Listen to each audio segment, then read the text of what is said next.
Sacred Symbols, a PlayStation podcast, is brought to you by, well, you. If you want to learn how to support our show, go to patreon.com/laststandmedia.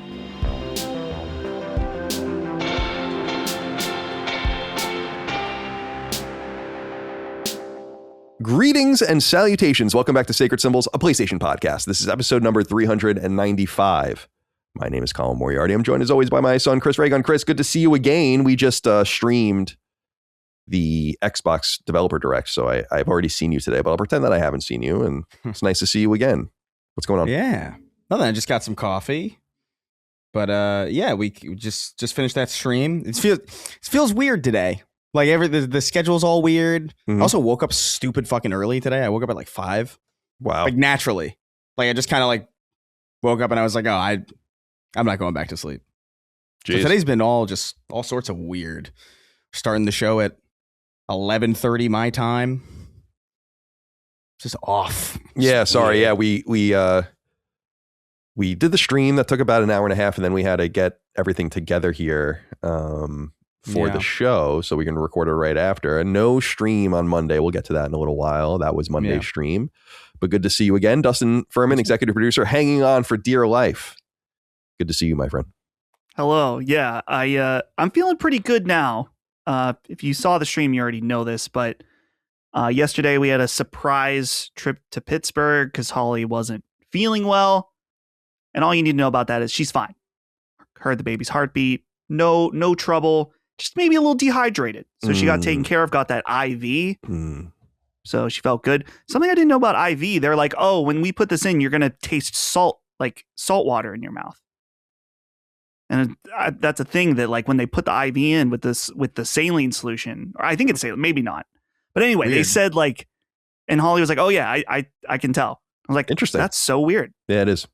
I don't think I've ever had an IV other than, I don't know if they give you one when you get your wisdom teeth out. But yeah, I don't know. I've had them when I've gone to like get colonoscopies or endoscopies, but I don't even remember the sensation of it. Yeah. But after we got back, I think I got a little bit of food poisoning, dealt with those demons throughout last night. Was it poop? Oh, yeah. Was it no throwing up? I'm glad about. Oh, okay, good. But it was one of those, like, I would, I knew before going to bed, like I got some out and then I went and fell asleep. And then you wake up and you're like, oh, like you just instantly shoot awake and you're like, it's time. Yep. I got to go right now. Yeah. Go. Let it out, go back to bed for another hour. And then the cycle repeated, I think probably 4 or 5 times throughout the night. But then once it was all out, it was good. I don't feel sick. I just feel a little like weaker today. Right. Weathered. And a little bit tired, but I ate lunch just fine. I think I'm through it. So I'm good. Ready to talk about some gaming. Yeah, gotta talk about some gaming. It's always for the gamers. It's always for those gamers. That's right. Power to the players. Power to the players. Well, it's good to be here with you guys today on Sacred Symbols. I'm just hanging out. We're getting ready for the bad weather. We'll talk about that a little later in the show. But in the interim, Sacred Symbols, a PlayStation podcast, goes live every week. Every single week. In the Gregorian calendar. Actually, we're in the Julian calendar now, right? Doesn't even make any sense. And you can get it 3 days early and ad-free over on Patreon. Patreon.com/laststandmedia. Join the many, many thousands of you over there that support us each and every month. We appreciate you, regardless of the tier that you support us at. $5 a month is the sweet spot, of course. That's early ad-free access to all the shows in the network, including Sacred Symbols. The ability to submit your inquiries to all the shows in the network, including Sacred Symbols. Use the threads in the newsfeed each week for the various shows. Discord access, the ability to attach your perks to your RSS feeds of choice and Spotify and so on, so you can use an app to listen to things early and ad-free and more. Early access to the YouTube videos as well. Sacred Symbols Plus is our weekly supplement to Sacred Symbols. And we do deep dives and interviews and review discussions and so on and so forth on there. We recently had Jaffe on for a really fun conversation about the industry. I really enjoyed that. I think people will. Well, I was saying this on the stream, actually. We had a great conversation about the hypothetical of if could be an argument that Sony doesn't need to make games at all. Whether or not that would be wise for the long term, and for, of course, their accumulating of IP.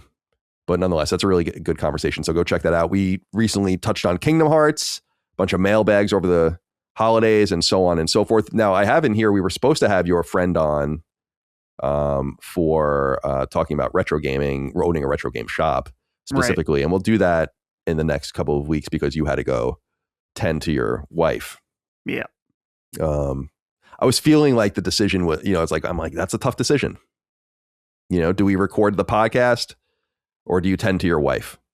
You know? And I was like, and you, I thought you meant you recorded without me. No. That wasn't a tough decision at all. And I was like, yeah, it must have been, you must have wrestled with that. I did. Yeah. I was like, man, she's got to conflicting, go to the hospital. Maybe she could just take herself. Right. Exactly. It's a real Sophie's choice. Right. Yeah. Right. I totally understand. Drive. Yeah. She'll be fine. You can still drive when you're dehydrated. It's fine. Just drive fast.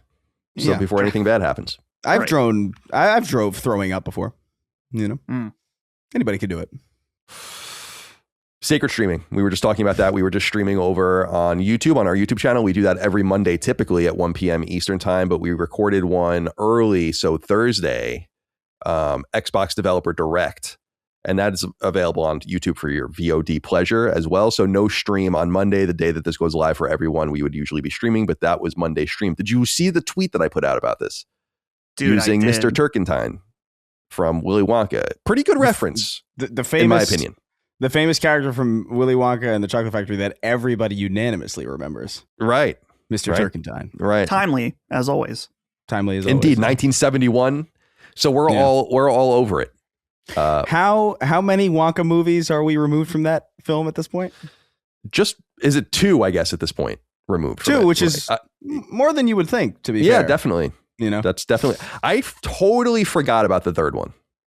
Yeah, with Timothy Chalamet. Right, which looked cool, actually, but I don't know that I really needed to see it. And I that one from Burton was just. Oh yeah, just you didn't like Johnny Depp being. It was so bad, dude. It was very weird. It was so bad. I was so disappointed. But anyway, we don't have to go down that road. So yeah, no streaming next week because Dustin, you are going to visit Brad Ellis in Irvine, California. Correct. And you guys are going to a Persona concert and you're going to Universal Studios and you're going to have a romantic rendezvous, perhaps. Yeah. Well. So you won't be here next week for the stream. Correct. The streaming time. So we've streamed early and Buddha Loves Ice Cream wrote in and said, hello from Toronto, SS Crew.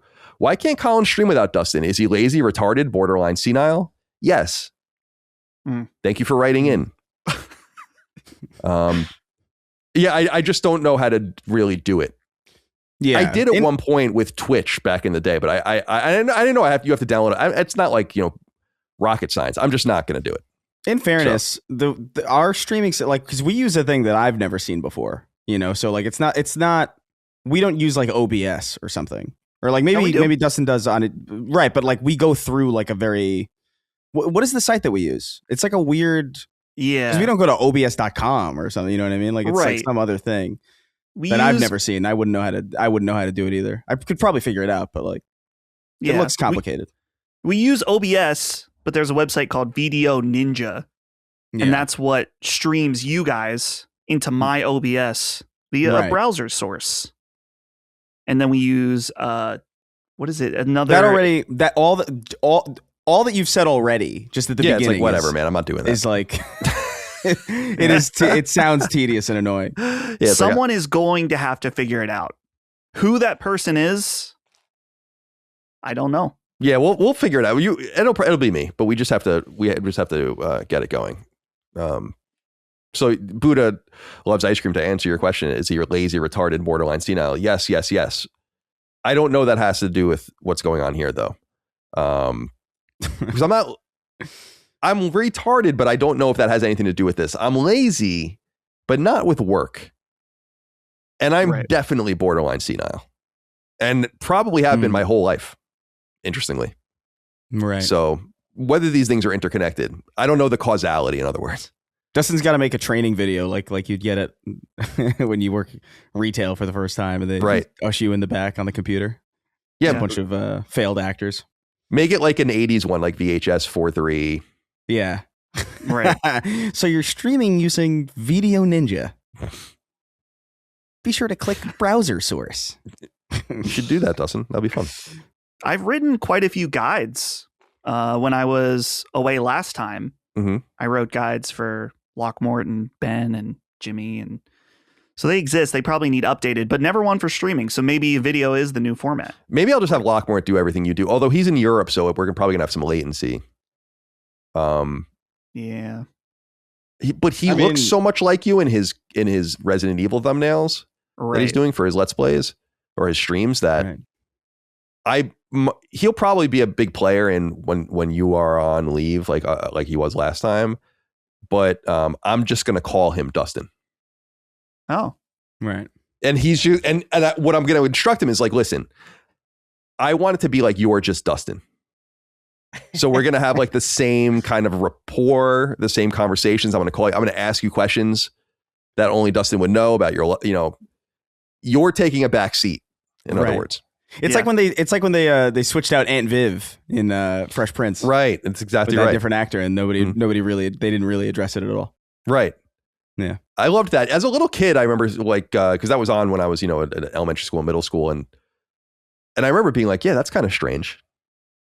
But like, you never really did. And you understood because that later happened with, interestingly, with Family Matters. The very last season, it's a different mom. Oh, weird. And I think the situation was that woman, who was an actor of some good reputation back in the day, wanted to direct episodes and they wouldn't let her, I think was the situation or something like that. So she quit, I think. I think that's the whole thing. Yeah. I never really watched enough of Family Matters. Do you know the whole joke about Family Matters about how they had the little daughter and then she never, they just wrote her out at some point? So like the whole thing is that because there was too many characters and she wasn't interesting. So like the last time you ever see her in the show, she just goes upstairs to her room and then she's never seen again. And it's like a whole joke about it. I think she's only in like the first 2 seasons, maybe something. It's insane. It's funny how they adjust these shows. I mean, it's very much sitcoms do this, but like who people like and like what's working. And then they're like, oh yeah, this is working a little more. This is working a little less. You were supposed to be temporary, but now you're permanent. Like Jesse on, that was not a sitcom, but Jesse on Breaking Bad. And I love that. So you can always if you watch things over time, you can kind of see like the feedback they were getting. Another one is Roseanne changed out the daughter. Right. And then they changed her back, which is even better. And then they changed Roseanne. I loved Roseanne. I thought that was such a funny show. I think Norm wrote for it. I think Norm Macdonald. I think he was a writer on that show. I'd believe that. Yeah. I could be making that up, but I think that's true. What are we doing? Oh yes. Well, Buddha loves ice cream. Thank you for writing in. I'm a little out of sorts right now because we just did the stream, so I'm usually like ready to go, and I feel like I've used a lot of that energy already. Yeah. And now I have to dig deep, a lot deeper than usual. Merch, lastdaymedia.store. T-shirts, sweatshirts, hats, stickers, so on and so forth. Shipped directly from my home. We appreciate your support. Bleeding Edge of Pooh wrote in and said, "Sup to the Sacred Crew. On Monday, I ran into my very first fellow member of the Gamer Battalion out in the wild. I live in Utah, and I was at Classic Fun Center with my partner and her son. We were about to leave, so I donned my sacred hoodie. I noticed a fellow looking at me with a look on his face like he knew me. He pointed to the symbols on my hoodie and asked if I was a fan. In 16 years, I have never met a fellow fan, and I was so emotionally overcome that I forgot to ask the gentleman's name. I wanted to thank him for the fist bump and hug, and especially for the validation that you three aren't either an elaborate prank on me or voices in my head. Thanks for all you guys do in bringing us together." Love to hear that. It's always fun to find your people. I totally understand. I mean, think about it. The global population is whatever, many billions of people, 6-7 billion, whatever it is. And there are maybe, I mean, if you count the people that dip in and out, right? There are probably a couple 100,000 people that listen to Sacred Symbols. And then probably on a weekly basis, like we say, we'll have like a football stadium's worth of people. So think about, that's like such a finite amount of people considering your life. And then you would have to know that about a person, like with some attire that they were wearing or something they said. Right. So it's entirely likely that you would never cross another fan and know it. So it is kind of a special thing. Unless you find yourself at like events like of course. PAX or E3 where like we're likely to be, congregating. It's nice to get it's nice to get concrete feedback that you're not like in Shutter Island. You know what I mean? Like you're not like hallucinating everything. I think about that sometimes. Like I wonder, like, because how would you know? Like that's the thing that fucks me up about it is that like crazy people don't know they're crazy, and so like, am I like I don't know, am I crazy? I don't know. But if I'm asking that, does that negate it, or is that just a convenient thing? Did I stumble upon that awareness as a crazy person? That was what was so fucked up about Truman Show was just when I was a kid. I love such a good movie because I think I was in 7th or 8th grade when that came out, and I was like really like kind of. I don't want to say scared, but I found it really eerie when I saw it. And I was like, damn, it was like maybe the first time in my life I had like a philosophical conundrum of like, wow, maybe this is, and Matrix was kind of the same thing, but it was more exciting and more sci-fi, and it was a little later. But where I was like, damn, maybe this is all like directed at you. Like, how do you not know that you're not the center of everything? Dude, Truman Show's so good. That's the thing. When I watched it recently, there's some really good YouTube videos that it's implied heavily that Truman did know much earlier, and he is faking it in order to plan his escape. Like when he's digging in the garden. Oh, he's digging that hole. I never heard that theory. I love that stuff, man. The Truman Show is such a good movie. I wonder if I'm trying to like actually make a point to like pay attention to my letterbox because I keep forgetting. Like I watch a lot of shit, and then I just forget to like keep track of like what I watched. And I don't know if I have that on the last thing I put on there was The Penguin, that show. The Matt Reeves universe Batman show. That show's really good, by the way. Yeah, my dad liked that show. Surprisingly good. Yeah. Yeah. My dad's such a nerd, like, but he hides it well. It's so interesting. It's funny you say that though, Chris, because I don't have a letterbox, obviously, and we always make fun of Dustin's, but last year I did start writing down like paragraphs of notes about each game I played, and then I just fell off. Like I did it through the spring. Because we play so many games and everything mixes together, and I really do like we've talked about this many times. Like I just forget things about games. I'm like, I don't even remember what this was about. I loved it. I enjoyed playing it. I have memories of it. Like I remember what it was like, but I'm like, what was this about? Like what? And I was like, maybe it'll be easier to just have these notes you can go back to about how you felt, some brief things about the game and so on. So I'm going to try to do that again this year and to keep it going. Maybe I'll publish it at the end of the year too. I was actually thinking it would be an interesting like thing to do that as like script writing, and then at the end of the year just reading it all and making a huge video, of hours long of just your thoughts on all the games that you played. But I'm really just doing it more for my own benefit. Yeah, because I look at my trope. Actually, this won't come up. I had this realization. You know how I kept saying like, oh, I've never beat the Borderlands games. I've gotten really deep into all of them, but I never beat any of them. I beat Borderlands 3. I was looking at my games the other day, like to figure out what I was going to play next. And I was like, oh, maybe I'll go play Borderlands 3. And I was looking at it and I was looking at my trophies and I'm like, I have the trophy for beating it. Like, I don't even remember beating it, but I did. Yeah. And then, so I was like, okay, I'll take your word for it. There it is. That's what made me start watching a bunch of other stuff too, and like trying to play more stuff, because I'm just like, man, I'm sure I retain it on some level, because that's what I'm experiencing with the games that I'm replaying now. Like I talked last week about replaying Destiny and like how like I'll step into a space that I completely forgot about, but the second I set foot in there, I'm like, oh, I remember exactly the layout of the space, and I remember the last time I was there. So it's weird. It's like you still have that somewhere, but they're like trigger memories or something. Mm-hmm. Like they're outside of I don't know. They're outside of arm's reach, figuratively. It's too much. I feel like it would only get more acute if I really was more of a TV viewer, a movie viewer. I'm not reading much anymore. A lot of my life is dominated by sports. That's the nature of this time of year. It's going to get much better after football's over, and then much better after hockey's over. Then I'm kind of bored. Then I start like really getting into things. At that point, I'll probably, it's good. It's so funny. Have I reflected to this to you guys before on this show that my dad always hated TV? He's like less about it now. Well, what's funny? What's so funny? No. You go ahead. I'm just thinking. Okay. I thought maybe now I have to be really. We'll talk about it in a little while. Now I have to be like careful about like what did I do? No. I know you're fine.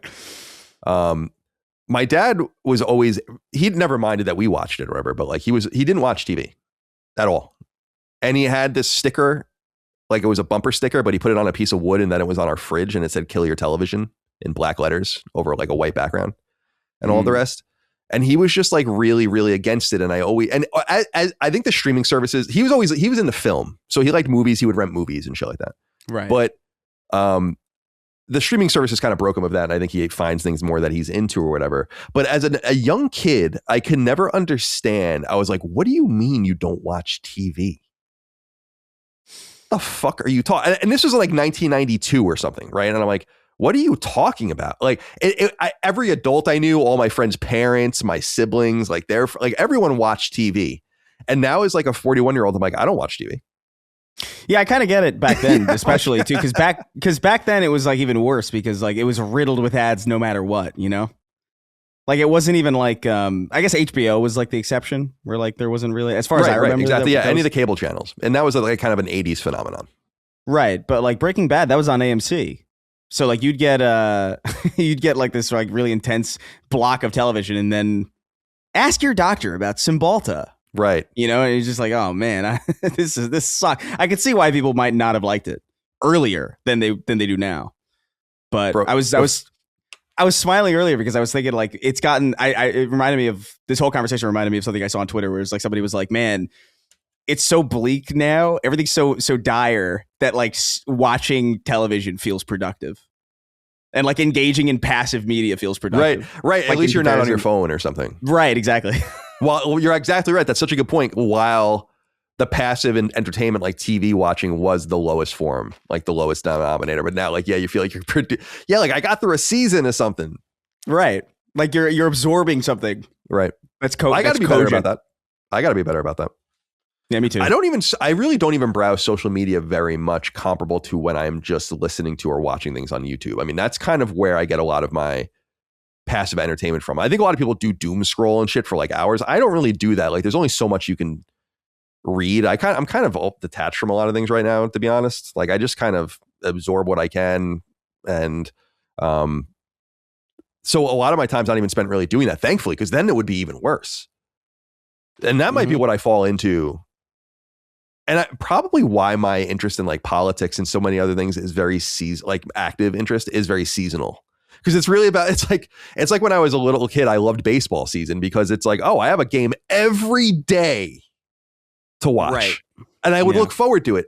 And I'd be disappointed on like the 9th or 10th day when they would actually get a day off and I'd be like, oh, there's no Yankee game on today or something like that. And now like as an adult, I'm like, dude, who could possibly watch baseball? It's a great sport. I love it. Yeah. But it's so much time.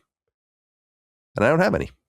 Because I'm too busy listening to true crime documentaries on YouTube and playing Front Mission.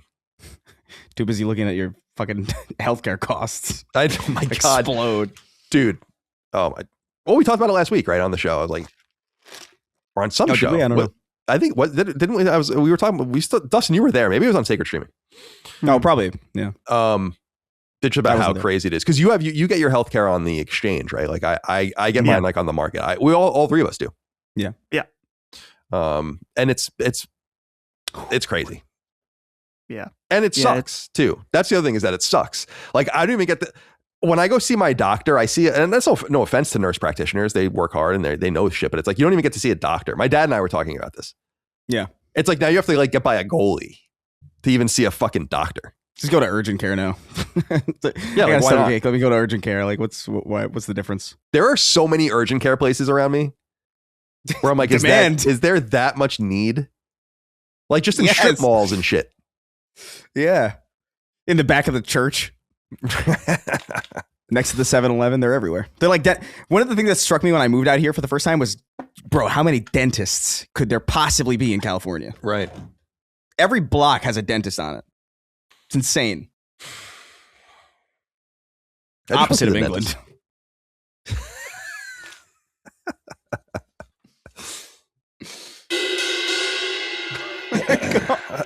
Thank you for that. I've had the thought in my mind's eye in the past, like when we had jokers, like just have a little like piccolo snare here on like a stand and a little splash cymbal. It'd be good. Ooh, like practical soundboard. Yeah, like right. Nice. What do they call that? Foley. Yeah. Anyway, the fuck. All right, let's get into some topics of discussion. Then we'll get into the news. Then we'll get into what we're playing. Then we'll exit with 6 questions, comments, concerns, thoughts, and ideas from the audience. But a few things to talk about before we get into the games news as we stretch our legs or spread them. Sacred Symbols is sponsored by BetterHelp, the revolutionary company that's helping bring the value of talk therapy directly to you without any hoops to jump through. To learn more, head to betterhelp.com/symbols. I have a little secret to tell you, and it's that no one is okay all the time. Not a single person in this world, past or present. Life throws curveballs at all of us, whether on occasion or incessantly, and it's how we deal with them that truly matters. Whether you're dealing with relationship issues, trouble at work, problems with family or friends, or perhaps just a general listlessness, a lack of motivation, sadness, or whatever, talk therapy can help you through to the other side, happier, healthier, and better equipped to deal with life's many tribulations. Now, in-person therapy is great, no doubt. I first went in the early 90s and have been going on and off for my entire life since then. But it's also not accessible, convenient, or affordable for everyone. This is where my friends at BetterHelp come into play. With BetterHelp, you can take advantage of the many perks of talk therapy, but from afar. That means that you conduct your sessions via audio, video, or even just by text. That you do so in the comfort of your own space, without having to go anywhere, drive anywhere, take a bus or a train anywhere, or even walk anywhere. All while saving a pretty penny, because it turns out cutting out all of those middlemen saves some nice cash.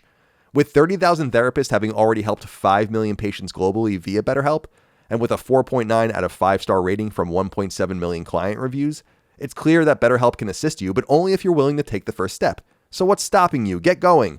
BetterHelp makes it easy to get matched online with a qualified therapist.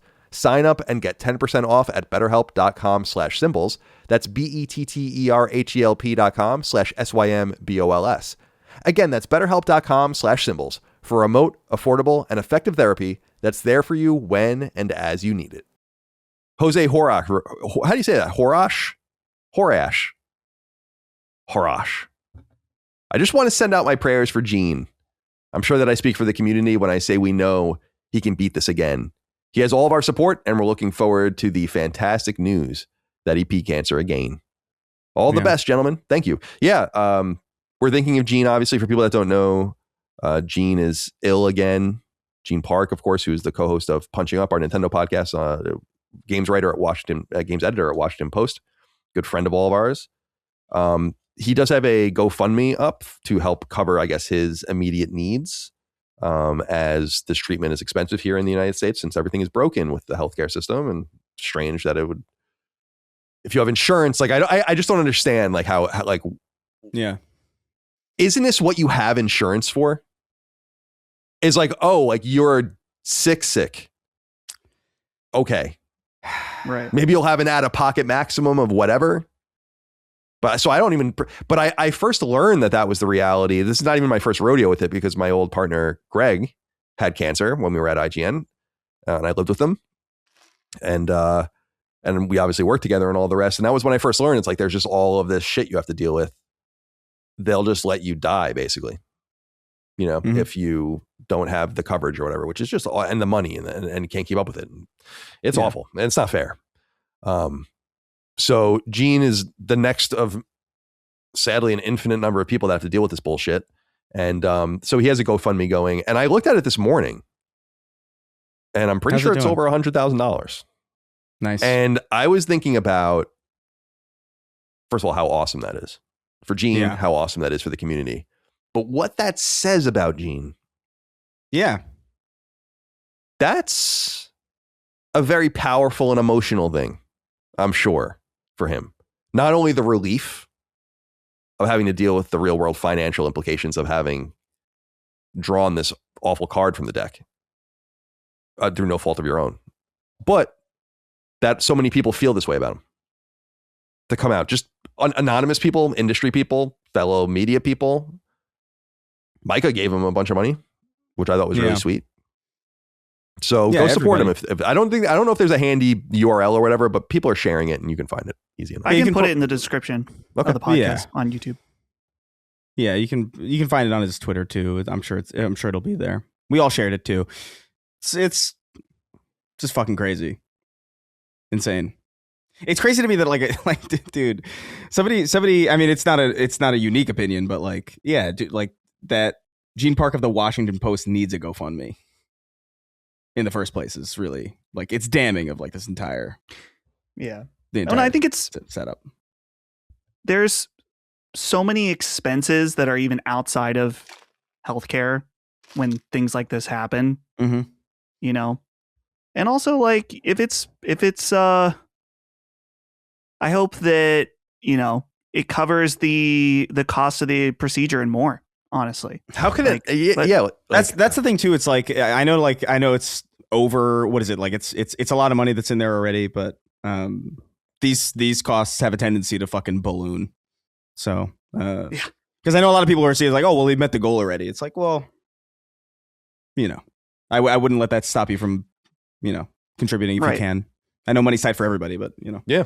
And think about the healthcare costs after you have something like this happen to you too, for the potentially the rest of your life. Like, yeah. So yeah, he deserves all the good that's coming to him. Gene's a good guy. Yeah, he's a great person, and I was so heartened for him. I didn't say it earlier, but he's going to be on the next episode of Sacred Symbols Plus. We're just going to shoot the shit and catch up and see how he's doing and talk a little bit about the industry and games or whatever. But and I wanted to give him I wanted to re-promote the GoFundMe as well, just to help him out. But he knows he's obviously very welcome with us whenever. He's obviously going to have to take a break from punching up. His procedure is incoming, but it was actually already supposed to happen, so he was already supposed to be off the show for a while anyway. So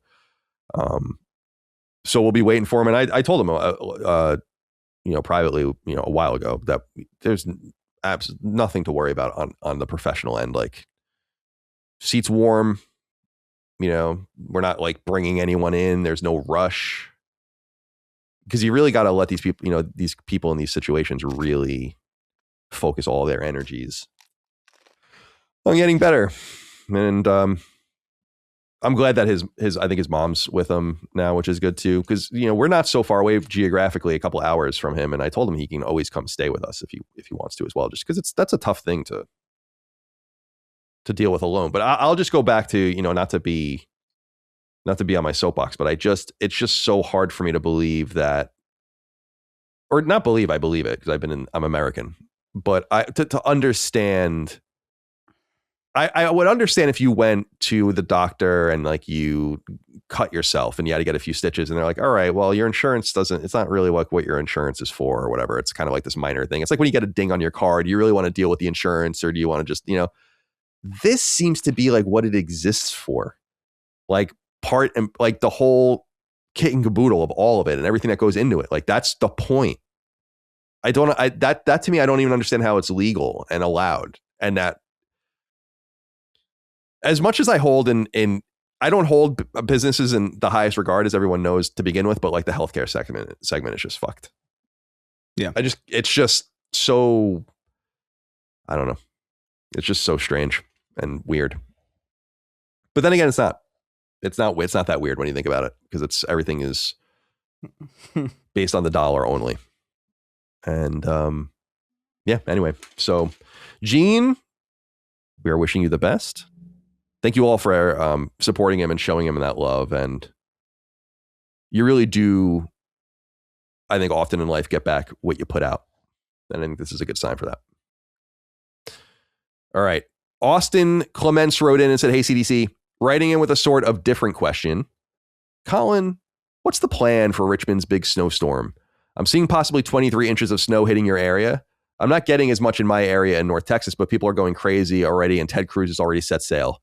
Hope everything goes well, and as always, love the content and keep up the great work. I do love that.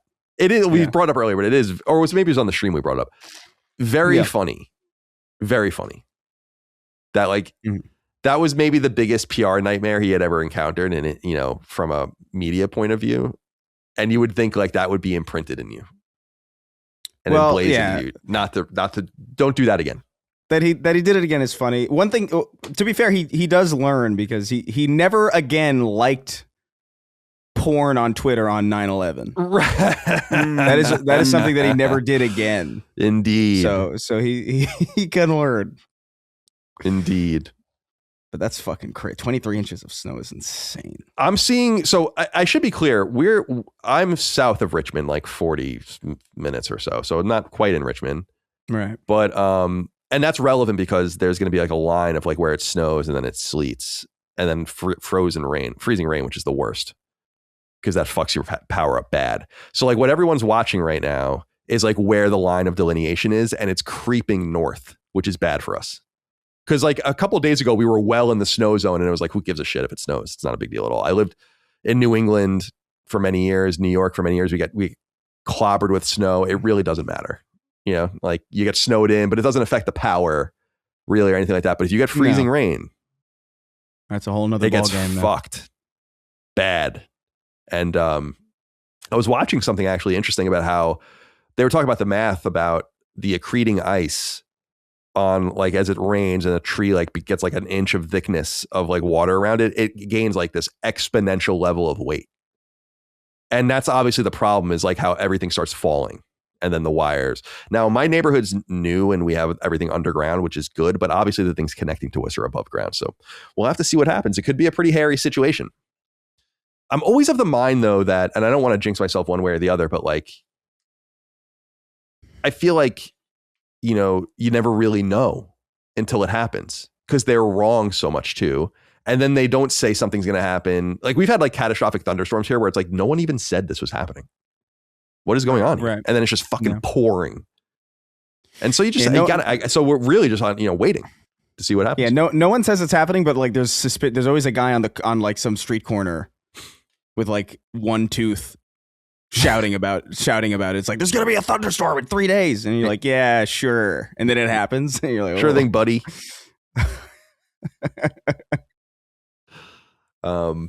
So yeah, we're waiting to see. You're going to get you won't even be there, but you're going to get bad snow up in Pittsburgh.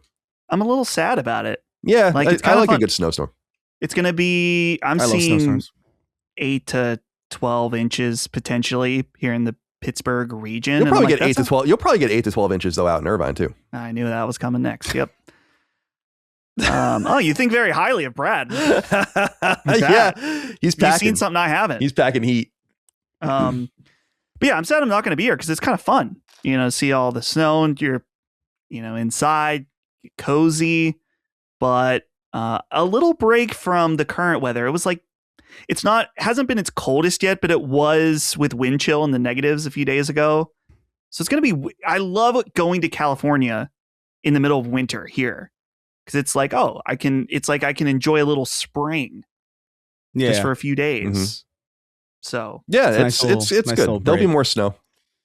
Yeah, I love a good snowstorm though, man. I love how it sounds like right after a fresh. Like there's like this sound dampening effect that happens. Yeah, like when it's like just there's a lot of snow on the ground and everything's quiet. It's fucking cool. I love it. Yeah, it's one of the things I miss. Yeah, I dig the snow too. I wish we got more of it down here. We do get a decent amount. This has been a fairly snowy year comparable to others. There have been years where we've gotten no snow.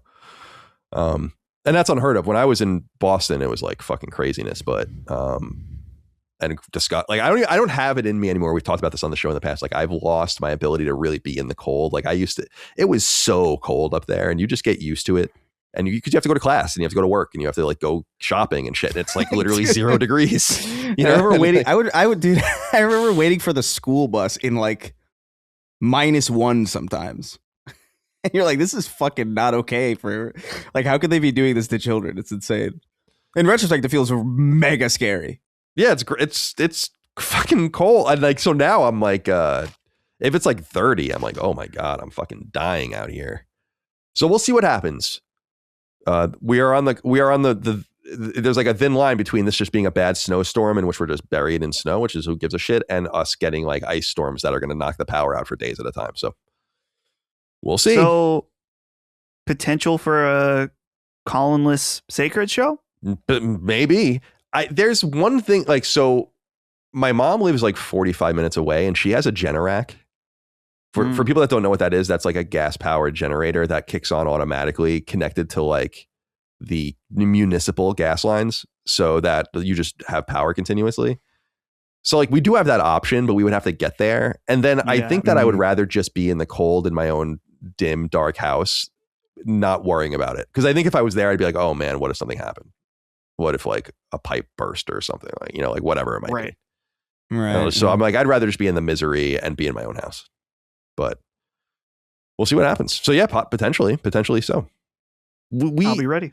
It's your turn. And in the United States, I think this is probably true in a lot of places in the world, but in the United States, we have such bad weather and it's so different everywhere. And well, just like forces of nature, tornadoes, earthquakes, hurricanes, you know, floods, like all this horrible shit. And every once in a while, it's your turn. And I've been thinking about that the last few days. Like I've actually kind of not dealt with anything for a long time. Yeah. I have not been without power for days at a time since I was in middle school. That's not true, actually. Remember the blackout, Chris, in the Northeast for like a few days? 2003? Yeah. That was the last or like time. Around that. I don't know if but that's that the right was year. fun. Like I was a freshman in college and I was home and I was like, this is awesome. It was really cool. It was really cool because didn't that last like a couple Yeah, days? it was like days, I feel like. Yeah, I remember Dagan was stuck in New York City and had to walk across the Brooklyn Bridge or whatever. Dude, I was stepping out. I remember that vividly because I was stepping out of an elevator when it happened. I was stepping out of the elevator onto my floor where me and my parents lived in Yonkers. And so like a couple seconds and I would have been stuck in that elevator and like everybody would have lost power. It would have been a fucking nightmare. I think about that a lot. It's really narrowly escaped. But that was a fun. I like a blackout. I don't know. There's something like it's like a surprise camp out. You know, you get the candles out, the flashlights. Feels like a little adventure. Things are unusually quiet because there's not that ambient hum of electricity that you don't even notice until it's not there. It's good stuff. It's interesting. It's a vibe. Two things I remember about that. One was it was right after 9/11, so everyone thought at first it was a terrorist attack. The second, and then everyone's like, it's not. It literally is just like the power plants are all fucked up. And the second thing is that I always just, when I think back on it, is like, it was a very unique time where I had no responsibilities and nothing to worry about. I remember that those days very distinctly, that summer very distinctly, because it was like one of the last times I was still kind of a kid. And so, but I'm sure if you had responsibility, the other thing about that time was that we didn't have smartphones yet. People had cell phones. And I don't know if the cell towers might not have worked either. I think you're right. But it was one of the last times I remember being like, you truly were disconnected. Like you truly had no idea what was going on. And like, you had radios and shit, but yeah, that's not really going to be if that happens these days, it's like, that would be unusual, I think. You also know about it on Twitter immediately. Right. You know, Austin, thank you for writing in and thank you for your concern. Bobby T wrote in and said, all right, lads, we need to sharpen up a little here. Last week, Colin read out an inquiry from Isla Vanal. Neither of you two court jesters, either side of you picked up on this. You even referred to the person who wrote in with the pronoun she. What in the Moe's Tavern is fucking going on here? Stay gorgeous. That I definitely didn't realize that. But you guys did. Yeah. And then let it go. And I don't know. Kind of feel like you left me out to dry a little bit. But I mean, we wouldn't have edited it out. We don't really edit the shows, but it would have been, you know, I need to be saved from myself once in a while. So here's the thing about it. This name was read on a sacred stream that we did. We did a stream where somebody used that exact name. So I kind of felt like I'm shot. I don't know. I felt like you kind of walked into it. I don't know if it warranted, like if that was the first time, sure. I think I would have said something. Sure. But it was kind of like a shame on you kind of thing. The thing is that it takes good advantage. It kind of gets into my process in selecting inquiries in that I have a bias towards names I don't really recognize. You know, there's names all over the show every week that you do recognize. People write in good inquiries all the time. And there are some people that write in great all the time and you just can't use them all the time. But when I see a name that I don't know, I always try to use those inquiries if I can.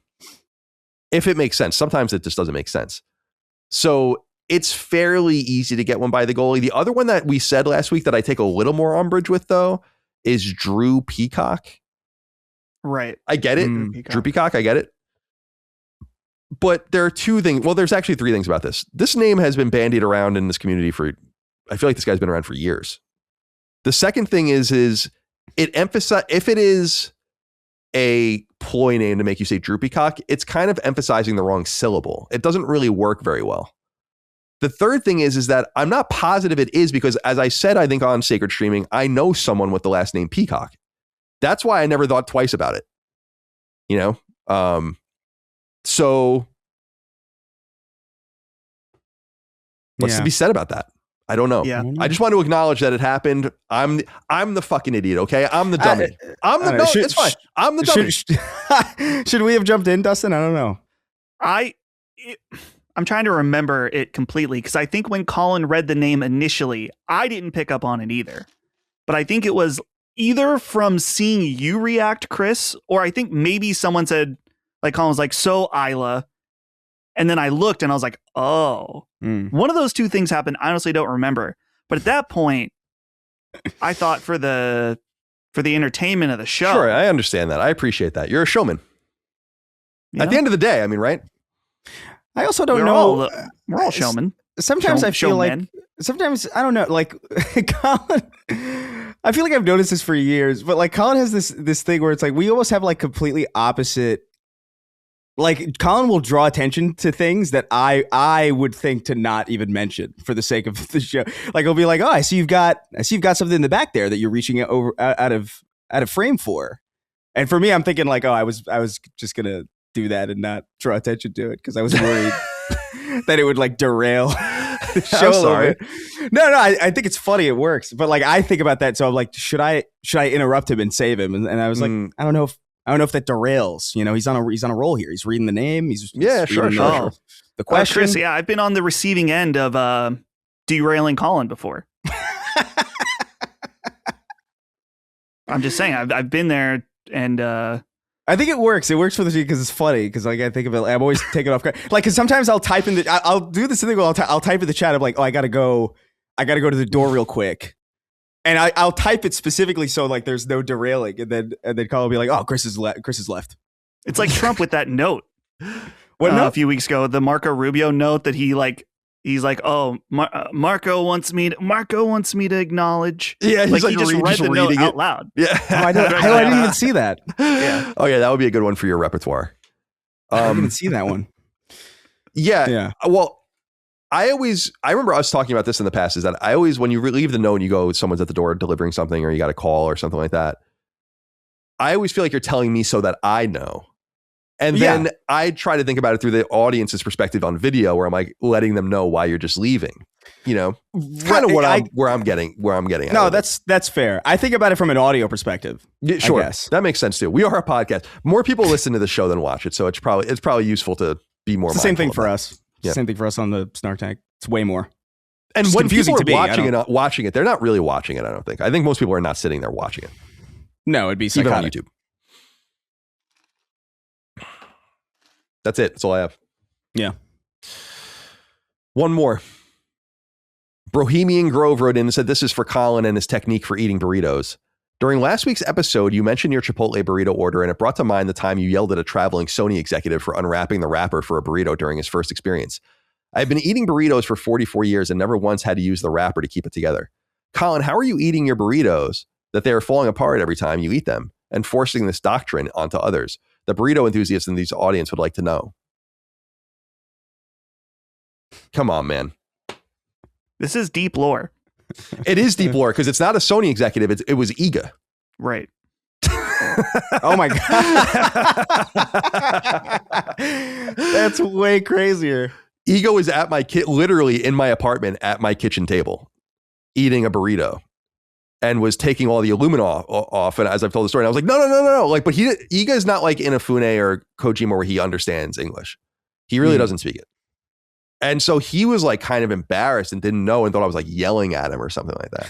And I was trying to stop him from being like, you're going to destroy your burrito, and then it was translated and he laughed or whatever and he understood. I don't know. I feel like it's psychotic to take the foil off of your burrito. I never knew anyone that ever did that. I lived in California for a long time. That's the home of the burrito. It's where the burrito was invented. I don't know. I feel like I have some claim to understand burrito culture. I've eaten. How many burritos have I realistically eaten in my life? 1,000? More than that? That's I mean, Chris, you know, and in San Francisco, it's the same thing. It's like, this is a part of your real option is getting Mexican food. Of course, yeah. So I ate burritos. We were obsessed with them at IGN especially because they were kind of cheap. I don't know if they're so cheap anymore, but they were. You get it like when I was there 20 years ago, it was like, $5-6 for a burrito. Yeah. So I take umbrage with this. I don't think it's weird. I think it's weird that you're taking it. And I can't believe, and I don't believe that you've never had you've taken the burritos out of the foil and they've not fallen apart. What kind of bullshit burritos are you getting? These should be chonky boys that are busting at the seams. Oh yeah. Yeah, it doesn't seem right. So look, I don't know. I remember because I never really ate burritos until I moved out here. It wasn't really like Mexican food's not really big in New York. It's not something that's like a staple that you would reliably choose over other things. So like it was pretty new to me when I came out here. And I remember it's kind of, it's not that like sometimes I'll get a burrito and I'll take it out of the foil and it'll be fine. It'll hold together well, but oftentimes it's not the case. And I don't mean it necessarily like splits at the top. Sometimes at the bottom it'll come out like, or like it'll start dripping. It's a messy food. You want to keep it contained. So I don't know. It's crazy to me that he's never had. How many burritos have you had? Yeah, I mean, he says he's been eating them his whole life, but have you only had 10? I could see that being probable. Maybe. It's possible that you had 10 burritos in your entire life and none of them bursted open. I think that's possible. It's unlikely. But it's, it's within the realm of happenable things. But I don't buy it. I'm looking it up here. Burritos are a traditional food. There's this whole history of like the Mayans with all this and like the early settlers and everyone. But it's a traditional food of how do you say this? Ciudad Juarez? Ciudad Juarez? What is it? Bordering on El Paso, Texas, in the northern Mexican state of Chihuahua. How do you spell people Ciudad? Buy them at restaurants and roadside stands. Let's see. Right. I'm trying to find not the etymology, but where it comes from. But it's God, this is such a big fucking Wikipedia article. It's like, who cares about any of this? Because I thought I don't know. I was always under the assumption, or I learned that it was created by Mexican immigrants in the fields of California throwing different ingredients together that they had access to in a tortilla. I don't like a taco. Well, yeah. The Mexican burrito often has like the sauce on top. Oh. It's not something I think the California burrito is the handheld operation that was born there. Yeah, we don't want the sauce. I mean, I don't want any of that. Yeah, I'm not really. Who knows? Honestly, like every time I hear it's like, oh, this food was invented here. It's like, how could you possibly know that?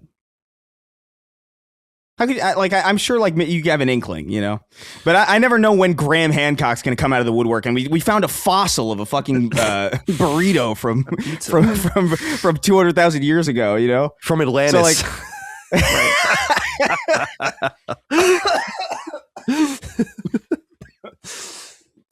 an underwater burrito. It's all soggy and gross. It's good stuff. Oh man, I love Graham Hancock. He's so interesting. Yeah, I miss this, and it's in both Northern and Southern California, but more in Southern California. I miss the street food, like the Mexican ladies with the burritos and the tacos and I loved that so much. Yeah. And the hot dogs, the bacon wrapped hot dogs, sausages. There's a lady that does that right outside my building, and it's always mega tempting to just go over and just not cook, Yeah, I've never gotten sick from any of them either. They used to post up outside of E3. Do you guys remember any? Yeah. Mm-hmm. And I couldn't even. The thing is I was so into it, and I couldn't even put it as part of my per diem because I couldn't get a receipt or anything like that. And I would still just do it because I was like, I've never gotten sick from a food truck either, which feels impossible. It definitely does. And yet, although that pizza from what is it? Where were we, Dustin? Oh, was that in in Texas? Houston? Yeah, that looked Hey, like you it didn't probably need it. could have. That looked like it probably could have done me in. Yeah, I mean, I don't really have. I mean, I ate it and was fine, but I also ate Chick-fil-A and it took me out yesterday. So who knows? Luck of the draw. Luck of the draw, man. Food poisoning can really come from anywhere, even your own home. It's like a PSA. Yeah, that's true. This is so interesting. The all the different styles of burritos that I never even thought about, like the different variations of them. Because like the mission burrito is what I really know. Oh yeah, and on Wikipedia, there's a gallery section, a wet burrito. I don't know about calling almost any food wet. Yeah, I don't want that. I would eat that, but I don't know if I like calling it a wet burrito. My friend Jameson really like we called him whiskey, and he would always order wet burritos, and I'm like, it looks. I understand that it's delicious, but I'm not a fan of this nomenclature really. Bohemian Grove, thank you for writing in. All right, my friends. The big news of the week is Ubisoft restructuring itself, or at least finally announcing what its restructuring plans are. There's a lot to go over here, and I spent a lot of time last night writing notes too, to just be sure we touch on everything important. To catch everyone up, Ubisoft has new external investment from Tencent.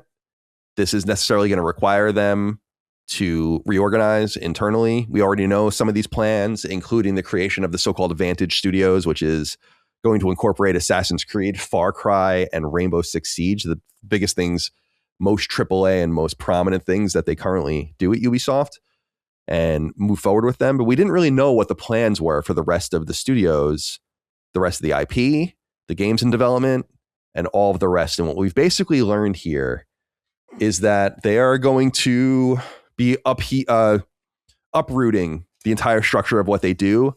And I wrote in my notes here, the way I would describe it is a somewhat, for lack of a better term, a federal system of studios and publishing entities that I don't think we've ever really seen the likes of. I ultimately want to do a deep dive on Sacred Symbols Plus in the coming weeks, maybe with Hogue and some other people that are interested to really go into what this all means, because I don't know that anything like this quite exists, or maybe they're explaining it in ways that are overplaying it, but we'll get into all of that.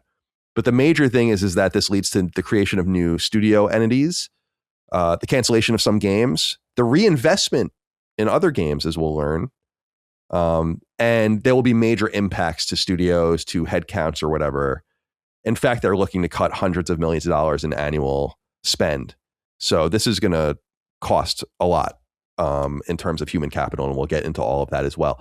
But I guess the best way to get into this is to just read through the press release. And it's multiple pages long. We won't read it all, but we'll read quite a bit of it. And we'll let everyone know what it says straight from the horse's mouth instead of me interpreting it, so you can understand better what's going on. We have a bunch of inquiries from the audience that we can use. After that, we can talk about it. So that makes sense, I guess. And we'll move forward from there. They write from Paris, quote, "Today, Ubisoft announces a major organizational, operational, and portfolio reset designed to reclaim its creative leadership, regain agility, and drive a sharp rebound, renewing the group's trajectory towards sustainable growth and robust cash generation. This will be delivered through three main pillars: a new operating model, a refocused portfolio with a meaningfully revised 3-year roadmap, and the right sizing of the organization. Ubisoft's strategic decision to undertake this major reset is driven by the continued shift towards a persistently more selective AAA market and an increasingly competitive shooter landscape, combined with the growing challenge for publishers to create brands in a context of higher costs. Nevertheless, when successful, exceptional AAA content has more financial potential than ever.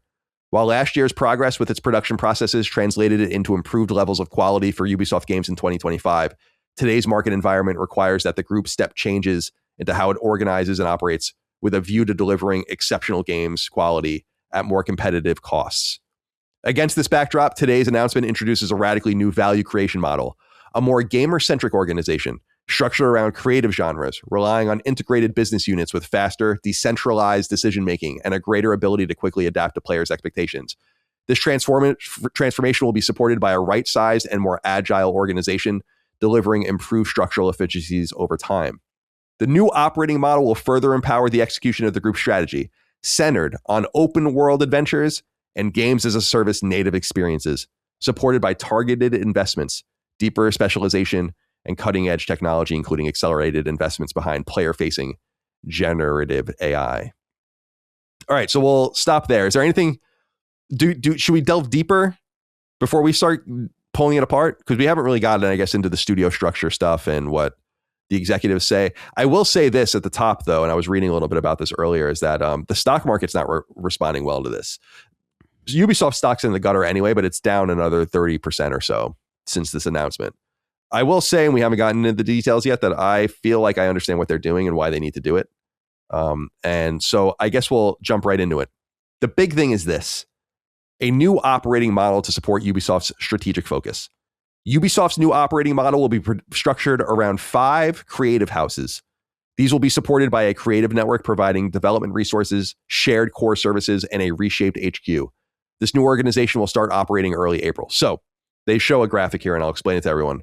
Ubisoft HQ is like the executives and all their people. Below them are the creative houses, each aligned in a horizontal structure. Vantage Studios is one of those creative houses. The other 4 creative houses haven't been named yet, but they are known as number 2, number 3, number 4, and number 5, and those will be important in a minute. Below them and operating will be a bunch of creative services. So it seems like, and this is where it says creative houses. So, or working with the creative houses rather in an best in class internal capacity. So dealing with, I guess, assets that would be shared by project between these different studios if you need artists or you need whatever. And then the core services below that, which is a lot of production services. So they are going to have combined between all these creative services stuff like QA, analysis, and whatever. But what's interesting about these organizations is that they will be publishing their own games and responsible for their own silos of money. And this is where I was saying it feels a little bit federal, like a bunch of loosely organized city states, basically, in orbit around this central body that is somewhat weak. The creative houses are organized like this. Creative House 1 is Vantage Studios, focused on scaling and extending Ubisoft's largest and established franchises to turn them into annual billionaire brands. The brands are Assassin's Creed, Far Cry, and Rainbow Six. And then I was saying earlier that 2, 3, 4, and 5 are unnamed, but they are important because the numbers are like this. Creative House 2, dedicated to competitive and cooperative shooter experiences.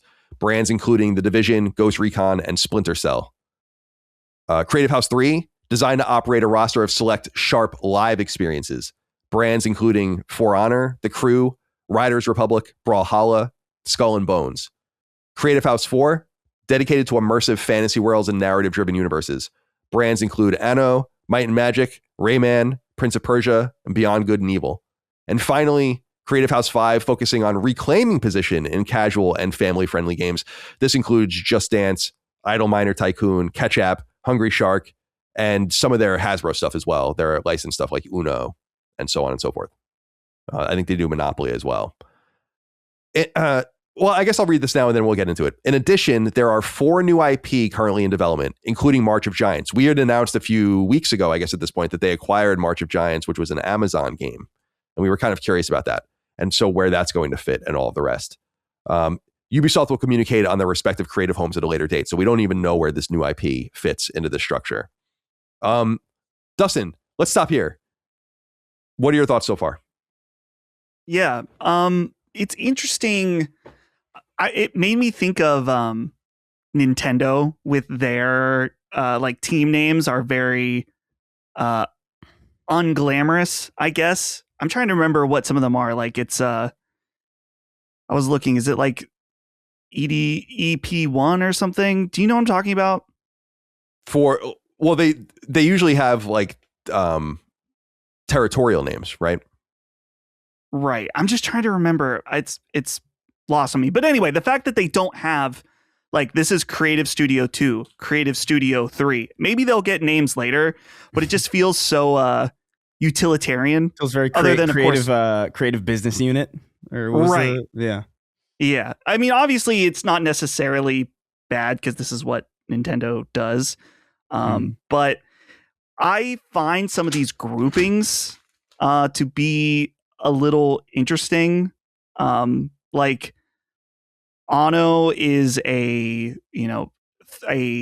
like top-down strategy game, and it's also lumped in with Rayman and Prince of Persia. And then also like Splinter Cell is listed in this, and it's like, oh, clearly it's an IP that's still important to them to some degree to list it, but they haven't been able to do anything with. And it's also grouped in with highly multiplayer-centric games with The Division and Ghost Recon. And the heading on that is competitive and cooperative shooter experiences. That's not what Splinter Cell is, but okay. So that's a good point. It's an interesting point. Yeah. So I'm a little curious about some of these groupings and the utilitarian nature of it is a little odd, I guess. But I don't know. That's about all the thoughts I have for now. Chris, anything you want to go off of before we continue?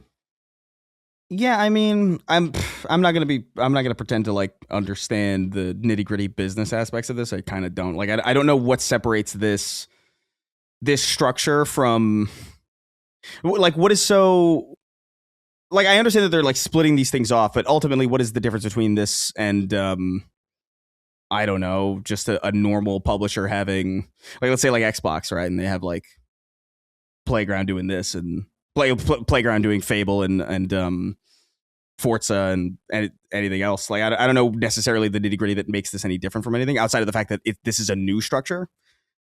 Like, I don't see what's we'll get that. That's a fair question, and I think that is a fair question based on what I've said so far. I think you'll see more about the differences, but I think the way you would understand this comparable to other publishing and developer families is that like there's a subgroup now of there's like an overarching mothership in which these 5 entities are deployed, and underneath each of these, like for instance, Massive is no doubt going to be in Creative House 2. What we don't really know is if the studios are going to remain like independent. They obviously have all this real estate. They're going to need to work at different places, or if they're just going to all assume this one branding, or if so. That's where, again, for lack of a better analogy, that's where my whole federal thing comes in, where it's like these little nesting dolls of entities that give them much more individualized control. I personally, but I do agree. I haven't gotten into everything that I think will differentiate them, but I also think it's designed to give everyone enough rope to hang themselves, which might be by design. Right.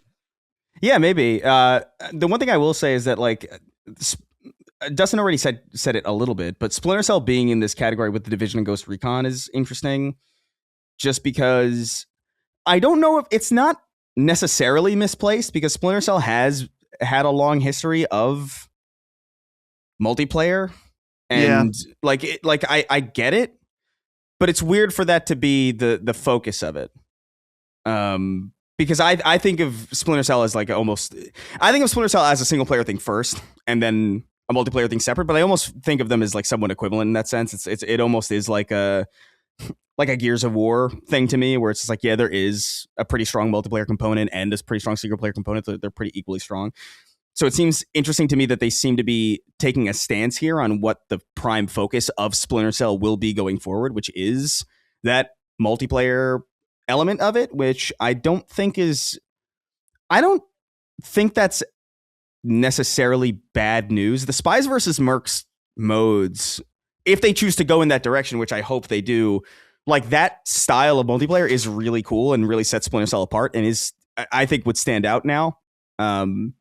But they seem to be making a statement there by the grouping where, yeah, we know Splinter Cell is a single player story, but this is where the money is. And if you're going to see Splinter Cell ever again, this is kind of going to have to be where the majority of the focus is going to lie. I would still hope to God that there's some room for a single player Splinter Cell. I don't know how likely that is, but I would like that to be true. But they seem to be making a statement with this. They seem to be making a clear statement with that grouping. If you take them at their word too, they're just saying they're making 2 types of games. That's it. So if it's not an open world game, it's a game as a service. Yeah. And Splinter Cell is an open world game. Makes no sense. So it must be. No, it would have to be. It must be a game as a service. I guess.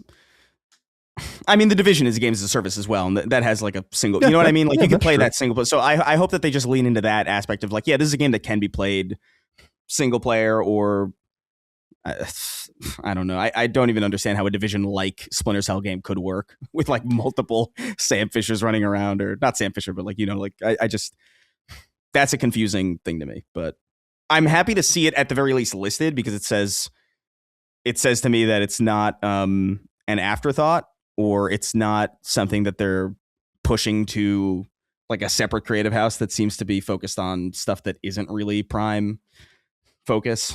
Like I'm happy it's in 2 and not 4, or like something somewhere else, or 3 even. Oh, I'm sorry. I thought you were really, yeah, go ahead. I have two other, I want to update one thing and then another thought for the Nintendo stuff. I was thinking about how they call their studios EPD. Oh, I understand 3 what you mean. And 4. I thought those, I was thinking EDP0, and I was like, no, that's we don't want EDP anywhere near. What is that? What is that? Do I want to know what that? Do I know what that is? There was a YouTuber. That went by. Well, he maybe still does. I don't know if he's still active. EDP 445. Man, he was. That's it. He got. He was looking for cupcakes where he shouldn't have been looking for cupcakes, and he got caught by one of your crews, Colin. One of your pedophile. Oh, interesting. Crews. I probably know him at some point then. Yeah, so I didn't want to drop a EDP instead of EPD. The other thing that I was thinking on a serious note was in this part where they talk about Vantage Studios, focused on scaling and extending Ubisoft's largest and established franchises to turn them into annual billionaire brands. And this is a little interesting, particularly in talking about Assassin's Creed, because Assassin's Creed was once an annualized franchise and kind of has been up and down now recently. I think they learned that through the annualization that it was getting stale and repetitive, and they had more success when there was given a little time and they could actually reframe the games and make them into something new. And so now they're taking a step back and be like, oh no, we actually want to go back to Assassin's Creed being annualized, unless they mean, because it says turn them into annual billionaire brands. Does that mean that Assassin's Creed, Far Cry, Rainbow Six could alternate each year? That's the way I read it too, because they can't be fucking stupid enough to believe that there's a demand for a yearly Far Cry or a yearly Assassin's Creed at this point. Yeah, that would make more sense. So if you got an Assassin's Creed game every 3 years, which I think is still excessive, but much more appropriate, and a Far Cry game every 3 years, which I personally would be fine with. I just think doing anything more than that is trying to harken back to an industry standard that does not exist anymore. And it's not even because of Call of Duty's kind of relative failure, comparable to the way it usually does this year. In fact, I think its performance is the worst, been reported as the worst since World at War, at least in certain markets. So, which is eons ago. And that was the last time people hated that game. I actually really liked World at War personally, but I'm not a huge. I remember people loving World at War. People hated World at War. Yeah, World at War was very kind. That was when Treyarch. That's when everyone hated Treyarch. That's why it's so funny that Treyarch ended up kind of becoming the darling studio, because they were not the darling studio. Yeah, that's crazy. Yeah. So I just think you can make great Assassin's Creed games, for instance, on an annualized basis if you were willing to put in the production and money into doing that. The question you have to ask yourself is like, what is the diminishing return on even doing that? Isn't it more powerful and more steward-like with your resources to say, like, let's make it an event every 3 to 5 years? A fucking sick Assassin's Creed game comes out that we put all of our might behind, and then maybe we support it with some multiplayer stuff and some expansions, and we let it ride, and then we make the next one, and that's kind of and then in the gaps, it's like now Far Cry creeps up, and then that goes away, and then I think that's the smarter thing to do. Otherwise, I think you're demanding too much from a time diminished group of people.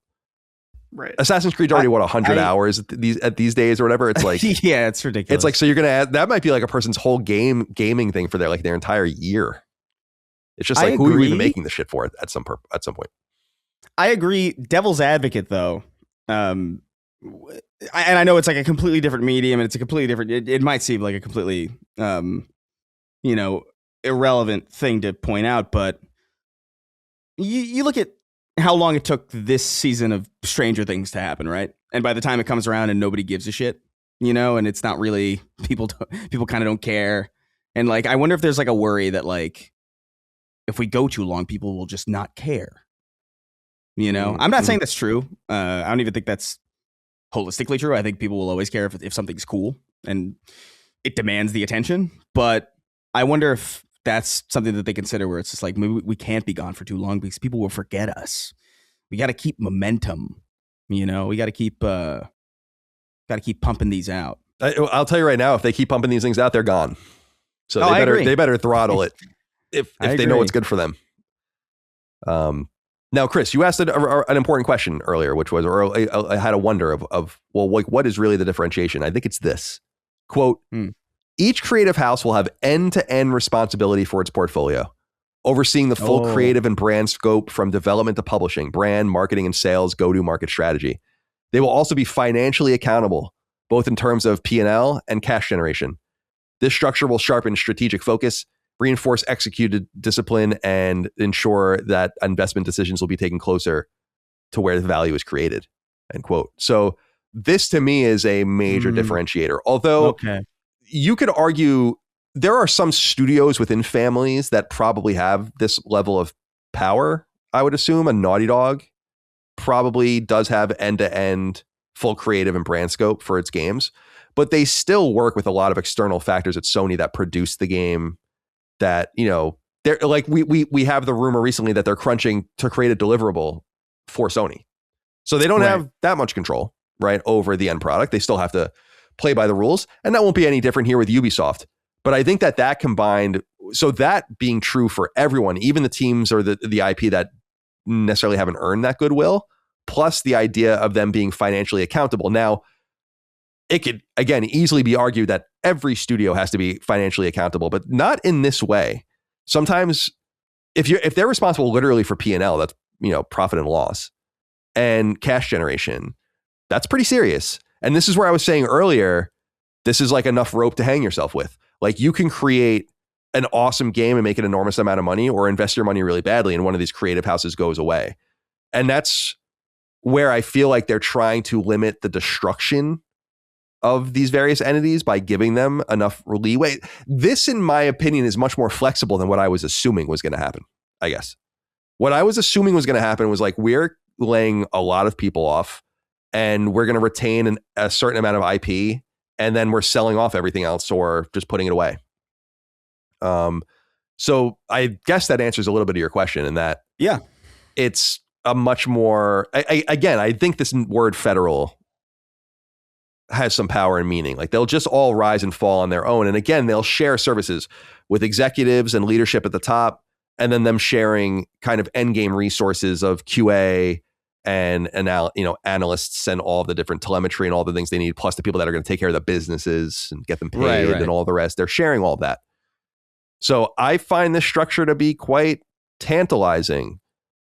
I'm interested in where the new IP, they say that there are 4 new IP in development, where these IP go and who they are. And perhaps those IP end up representing some of these creative houses. And it's like, well, who cares about what happens with Might and Magic or whatever if you have this new fantasy IP that's really important. So I will say that they seem to be developing or putting more money and more resources into saving things as they are than I would have expected. I'm not an expert in this at all. I just had kind of looked at the things and been like, you guys employ a lot of people, man. Remember, we were saying at one point, like 20,000 people. It's like, what? That doesn't even count like all of your partners and external resources and anyone you're farming shit out to. It's just internal Ubisoft people. It's a lot. And so I'm pleased for the human capital that is still, some people are going to lose their jobs, but it doesn't seem like it's going to be as bad, at least as immediately as I thought it was, which is good. Now, again, I should reiterate, as I said to you earlier, boys, the market doesn't like this. I am not really looking at it from someone who's invested financially in this situation. I don't really give a shit from that perspective. I do look at it as like an aggressive play to write what once was a great brand. And I think Ubisoft's got the juice. They just let's say they got the oil under the ground. It's in the shale. They just need to figure out a way to extract it. Will they be able to extract it? They're sitting on all sorts of shit. Assassin's Creed is huge. The only reason it's not on the Circana charts is because Ubisoft withdrew from Circana for some reason. And I don't know if they're going to go back to that or not. Tom Clancy stuff. In the era of games as a service, I would argue that those franchises, that whole overarching franchise has more potential than ever to make you money. And I'll remind people that Siege was by way of how we understand games as a service now, 10 years later, Siege is like one of the early harbingers of things to come. And they were there on the front line. So they have some cause to be confident, I think, with some restructuring. A few of the other things I wanted to tell you guys about was this. Because there's going to be consequences, of course. So they say, introducing a refocused portfolio with a meaningfully revised roadmap. Quote, in the context of a persistently more selective market as illustrated by the last quarter and as part of the finalization of the group's new operating model, Ubisoft has conducted a thorough review of its content pipeline over December and January.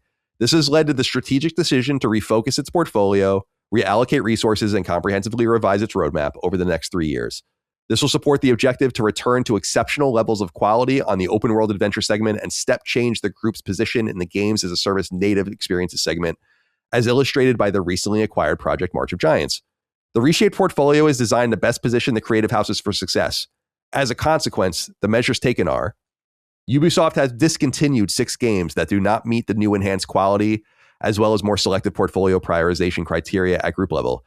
These include Prince of Persia: The Sands of Time remake, as well as 4 unannounced titles, including 3 new IP and a mobile title. In parallel, and this is where I think things get a little more interesting, the group will allocate additional development time to 7 games in order to ensure enhanced quality benchmarks are fully met and maximize long-term value creation. This includes the unannounced title initially planned for fiscal year 26 that has been delayed to fiscal year 27, end quote. So, consequences. This is just the beginning of the consequences, by the way, but the consequences are some of the games are discontinued. Now, Chris, some people are wondering, is it Splinter Cell one of these games? No, I don't think so. I don't think so because they mentioned it earlier. They mentioned it earlier, and then they say 4 unannounced titles, including 3 new IPs. Splinter Cell is not a new IP, and a mobile title, and I doubt that Splinter Cell would have been a mobile title. Right. Precisely. Prince of Persia is interesting, Sands of Time remake, because this has been bubbling around for so long. What is wrong with this thing? And I'm surprised that they've spent about all the money they're going to spend on it. They don't even want to put it out. Yeah. That to me is surprising. They feel like they'll make more money writing it down than releasing it. And that is bad news for whatever the fuck was going on with the teams working on that game. Wasn't it an Indian team working on that game for a while? And well, yeah, go ahead. That was the weird thing, is that they had, I think, an Indian team, and I think it had didn't it have a release date? Yeah, it did. I was going to say the game that I was looking for it. The trophies of the original release were published. That's how close. Here it is. That's how close it was. This was, and people have the trophies. So like this thing, this was the original Sands of Time remake from a while ago, and it was just published. A very strange situation, but the game never came. In fact, it says on PSN profiles in parentheses unreleased, because this game just never came out. So that's how close they were to releasing it at one point. And then it was supposed to come out. The rumors were that it was supposed to come out this month, and it seems like that. And then they were just like, nah, I want to see it. Like, what is wrong? Is it really that bad? It's hard to believe that it could be that bad. Right. I'd love to know more about that. How embarrassing is it too that they were incapable of remaking their own game? I saw someone say that on Twitter, and I was like, that is a fantastic point. It's because they just went to they own so many teams I'm sorry, but like when you own that many teams and have that many employees, there are going to be bottom of the barrel entities. Not everyone's going to be hitting fucking home runs. And so you're handing it off to these teams that don't know what the fuck they're doing, obviously, which is a good sign of why they're too bloated. Yeah. It's interesting. It is. You're right, though. It is super interesting. I don't know what that's all about. All right. I promised you guys there will be more consequences, and this is where things are going to get a little tough for people that are working at Ubisoft, and why I think it's perfectly reasonable to be nervous, depending on what studio you work in and what game you're working on, I guess. Acceleration of cost reduction initiatives to right-size the organization and improve structural efficiency. This is a way of saying we're going to be pressing the gas on saving more money and right sizing, of course, as they say. Quote, Ubisoft is accelerating its cost reduction initiatives as part of the transformation of its operating model with the objective of improving structural efficiency, restoring a much higher level of organizational agility, and better aligning its cost base with its strategic and creative priorities. This includes right-sizing the organization and focusing resources on core value-creating activities. Notably, let's do some core value-creating activities, guys. Notably, through further restructuring and strict hiring discipline across all functions. The group also continues to consider potential asset divestitures. That's interesting. And something that we should... so things are for sale. I wonder what they would part with. They basically listed earlier, and we went through it, all their IP. I wonder what could be gotten from that. It says here, as part of this effort to streamline operations and adapt to evolving market conditions, the group has already taken decisive actions to adjust its studio footprint. This includes the closure of the Halifax mobile studio earlier this month and the Stockholm studio, as well as restructurings at Abu Dhabi, Red Links, and Massive. The current cost reduction program of at least 100 million euro in fixed cost savings versus fiscal year 2024-2025 is now expected to be fully achieved by March 2026, 1 year ahead of the initial target, which was next fiscal year. Building on this momentum, the group is defining a third and final phase of its program by setting a new objective, and this is where things are going to get dicey, to reduce its fixed cost base by an additional 200 million euro over the next 2 years. This brings the total reduction in fixed costs since fiscal year 2022 to 2023 to around 500 million euros. This new objective is expected to bring fixed total cost to approximately 1.25 billion euros on a run rate basis by March 2028, compared to 1.75 billion euros in fiscal year 2022 and 2023. What they're basically saying is that they have these fixed costs, which is your employee base, your real estate, the bills that you have to pay, all of the rest, that they've cut $100 million or 100 million euro from that. They're going to cut 200 million euros more. And this will bring fixed costs down below what it was 5 years before. So that goes to show you how insanely bloated the company became. And I think that they realize that. So they're doing the work necessary to make themselves viable. And again, just to be clear, the market is not feeling it. Otherwise, they say that their bookings are no longer, when we talk sometimes about their financial bookings and like their predictions, they no longer hold. They had a new conference call and all that. We won't get into all that kind of finer detail because it's not really that interesting. But they are expecting losses. So they say net bookings of around 1.5 billion euros, translating into approximately a negative 330 million euro gross margin reduction. And they have a free cash flow of negative 400 to negative 500 million euros right now. So we'll see what ends up happening.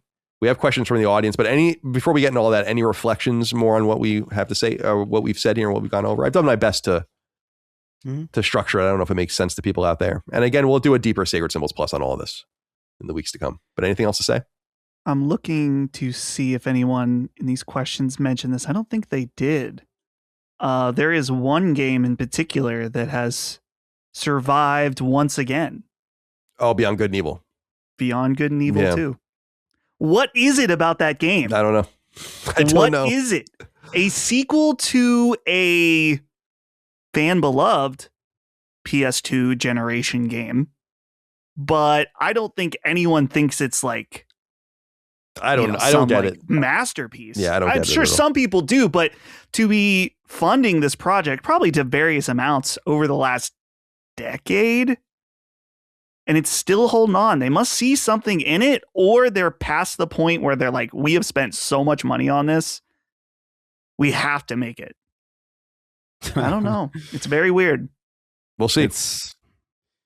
We shall see indeed. The only thing I'll say about it is like they made a point to mention player-facing generative AI in this, which is, that's not something people like to hear. I think we're approaching a point in time where we're going to have to seriously start considering, like, I don't know what the solution really, like, ultimately generative AI is going to, that's a genie out of the bottle type situation. You can't really put that back. I wonder if there will be a move in some way or a push, regulatory or otherwise, to almost in the same way that the ESRB has that sticker at on the front of the box where it says, like, rated E, rated M.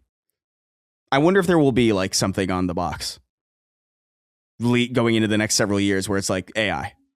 Yeah, I would like that. Or organic or something. Because organic would be cool. Because at the very least, if this is something that's going to be everywhere, including in games that have already won Game of the Year prior, like Baldur's Gate and Clair Obscur, if this is something that we're going to have to contend with and we're not going to have much choice, at the very least, it would be good to know.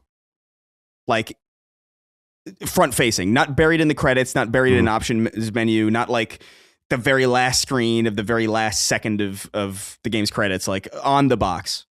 I wonder if that will happen. I don't think it will. I hope so. I think that I hope it does happen. Overall, don't care. You might be right, but I don't know. Like I'm hoping for at least some kind of delineation.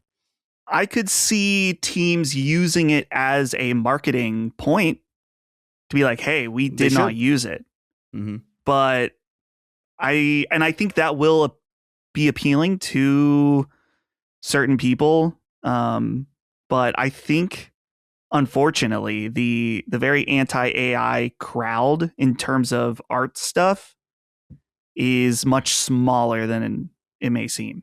Sure, but it's one of those things where like we also didn't care as a general community whether or not kids were playing rated M games. You know what I mean? Like that was like an outside concern that was raised and then heightened to a level of attention that eventually became worthy of outside scrutiny, and that ended up in the SRB as we know it. And so, like, I wonder if that will be something, in some way, shape, or form. Not necessarily that a lot of people would care, but maybe the right people care, and the right people would bring it up. I don't know. That's the only way that I can be kind of comfortable moving forward, honestly, is if it's just clear. And so we can take that shit into account when we're playing shit, I don't know. To me, I don't know, man. Like I look at this whole situation and I just wonder what else they were really supposed to do. Yeah. Like you could have a fire sale, which is what I expected. They said divestitures are still in the making, so maybe we'll see some of that. But overall, I feel pretty, I don't want to say confident. I don't feel confident about anything in the industry, but I feel good about the direction. I do feel like they're still bloated, and obviously there are going to be more layoffs, and there's going to need to be more that needs to be done. And then in this new federalized system, they will need to figure out if they any of these games and any of these things can actually float or not. So ultimately, it's in the mid to long term that we'll see the outcome one way or the other. We have a few inquiries though that will allow us to explore a few other things. Matt Curry says, "Hey gents, upon the news of Ubisoft's major studio closures and game cancellations, RIP Prince of Persia Remake, Ubisoft says they're planning to double down on open world and live service games. But aside from their bloated headcount, aren't open world and live service games the reason they're in this situation in the first place? Overwhelmingly, the sentiment among gamers is that Ubi makes generic, bloated, and risk-averse games. Surely some more creative ventures, smaller titles, and new IP could rehabilitate the brand, but the ROI on those games may be too small to sustain the company. I can't help but wonder if Ubisoft is in a spiral they can't get out of. What say you? If you were in charge of Ubisoft, how would you right the ship?" Again, I would be more aggressive with cutting, but I actually think that, and I wonder what you guys think, like focusing, knowing what you're focused on, I think is good. It does hem you in. They're not going to make like some random thing that's unexpected.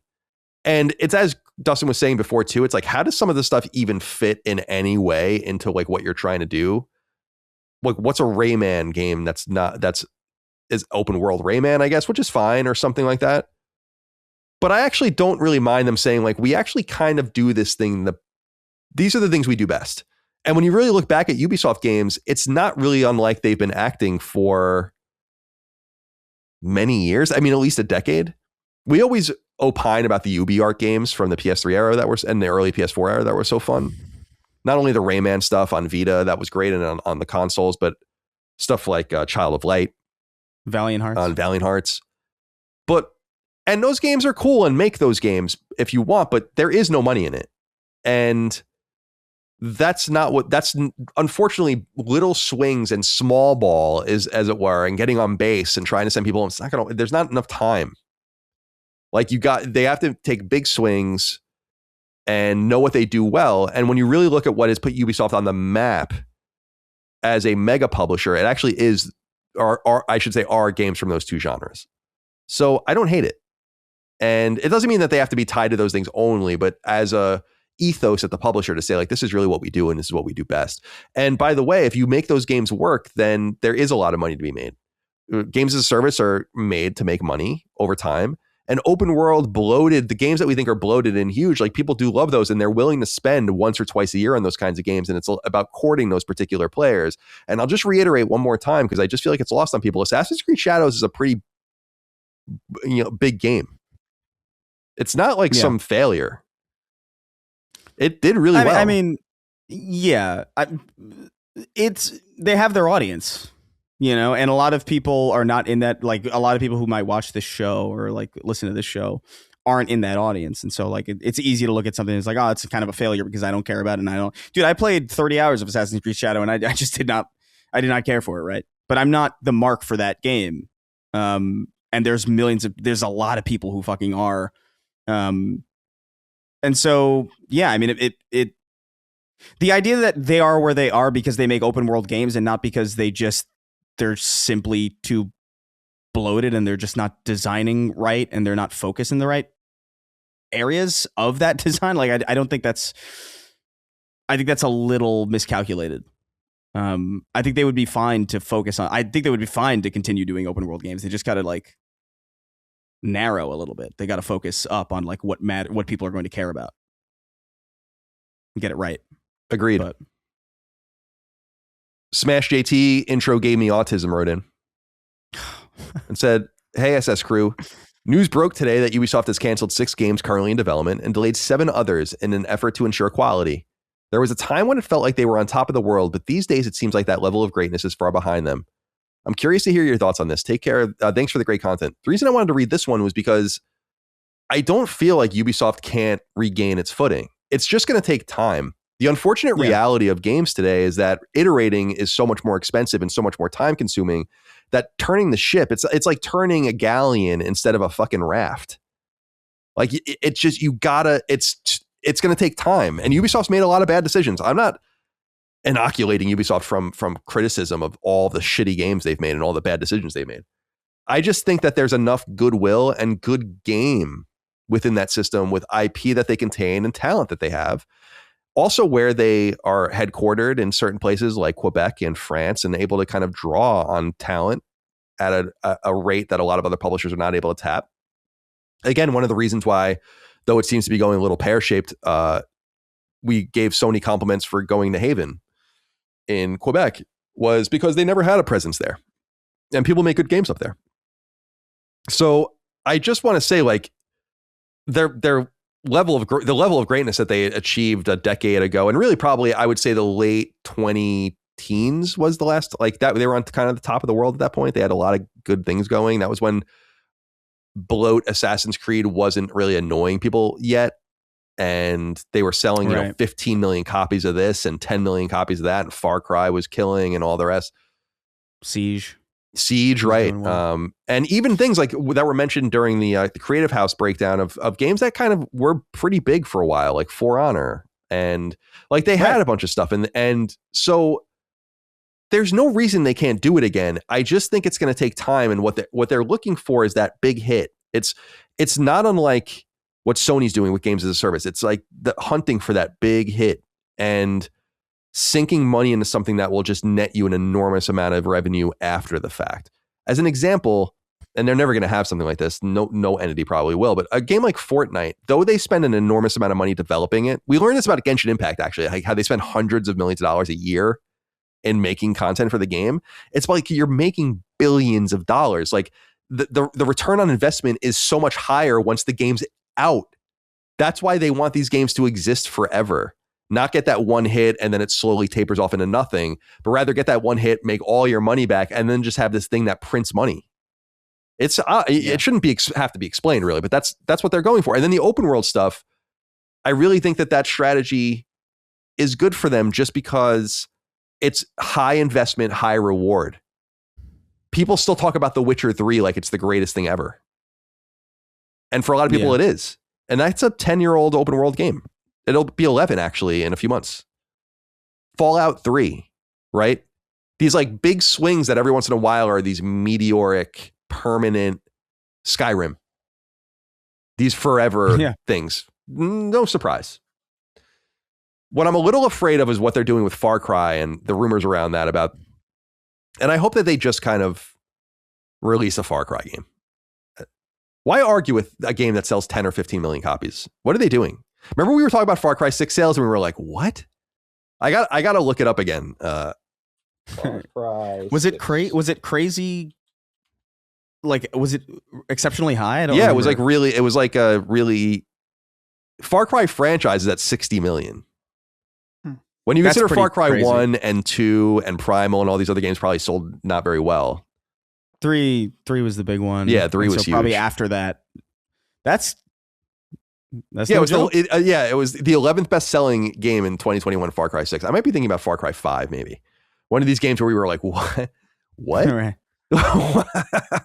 And I love those games. I'm a total stan, so it's like I'm not opposed to it. I just didn't think that many people liked it. Right. Steve Carley wrote in and said, "Hey Kings, well, I was originally going to write in about whether we should be concerned about the Division 3 with franchise owner Julian Garrity leaving for Battlefield. Today's Ubisoft also outlined its complete overhaul of the company makeup, and now I have my answer. Yes. As the resident Division enjoyer on the pod, are you concerned about the Division and Massive as a whole? Also, I'm predicting Fable as Game of the Year nominee at the Game Awards in December, random, but etched in stone right now. All right, Steve, take it easy." Okay. Yeah. I think we're getting like mixed signals about the Division. I don't know what to make of it. Yeah. On one hand, you have these weird ads going up about the Division Definitive Edition and them reinvesting in these updates of older PS4 online games that require infrastructure that costs money and all the rest, and some belief in it. The Division 2 is still getting content as of recently. So there's that one level of messaging.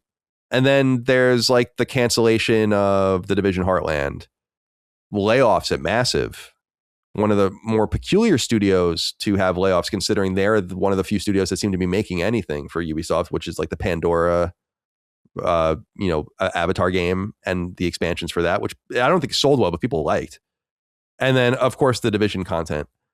The Division 3 Ubisoft acknowledged recently, and that's appreciated, and I'm excited about that as well. But they did lose their director, who I think is going to work on Battlefield, as was noted here in the letter. So I don't know. Who knows what they're telegraphing through their press releases. But I think it's important that in Creative House 2, the Division is listed first, before Ghost Recon, and before Splinter Cell. So yeah, I think out of the non-Siege or the non-Rainbow Six Tom Clancy stuff, the Division is the most important thing they have, and I think that they know that. And it is my hope they treat it with care. But no, it is never a good sign to lose your director. But if you're being courted by think about it, dude. If you're him, regardless of the state of the game internally, if you're him and you work at Ubisoft and EA comes to you in a much steadier state with Battlefield 6 outselling Call of Duty for the first time in many, many, many years, then you're like, that's a much better place for me to be. They're probably also offering more money. In other words, I'm not sure it's really a sign of the game's development or the IP's future hope, as much as just maybe a person just watching out for himself, reasonably so, considering Ubisoft is laying people off. Ubisoft just laid people off on his team and at his studio, and they just canceled another Division game. So I don't know that you should read so much into his choice making as much as maybe it helps seal him off from future consequences. I feel like the Division 3 is going to be great. I think, why wouldn't it be? I feel like it has the most potential for them. In this landscape where Destiny is kind of out and extraction shooters are in, and they were kind of one of the early players in that space. And there's so much you can read into so many games like Destiny, like what went wrong there? What did we do better? What should they have done? And them not really being as big of a player in the space. It seems like Division 3 is like, could be, at least in my opinion, their perfect Goldilocks. Like, this can be our live service game Yeah. that does it all. So, but I don't know. Maybe they don't see it that way. Yeah. I don't know. Who knows how much we can really trust their taste either. But Right. we'll see. I am perplexed by that random Division ad in Japan though. What was like, I know it was that like some shooter thing, but like they just put that up and then never said anything about it. What is the definitive edition of the Division? What are you saying? Yeah. Again, 10th anniversary in March seems to all line up. Maybe it was just to get people talking. Someone noticed, someone take a picture, put it online. That's I don't a know about risky that thing though. to do. It seems like it was a mistake maybe. Or that they pulled out from talking about it because it wasn't ready, or they didn't want it. You know, all the stuff's going on behind the scenes. That might have been a deal that was inked a long time ago. That thing just kind of appears. Everyone lost track of it. The person who was responsible for Japanese advertising got fired in the last layoff or whatever. Like, who do you even the fuck knows? Yeah. You know, maybe they wrote it down and maybe they were just like, let's just maybe they looked at it in this restructure. They're like, a Division definitive edition would be cool, but like, do we really want to reinvest in like would it be smarter to just make a new?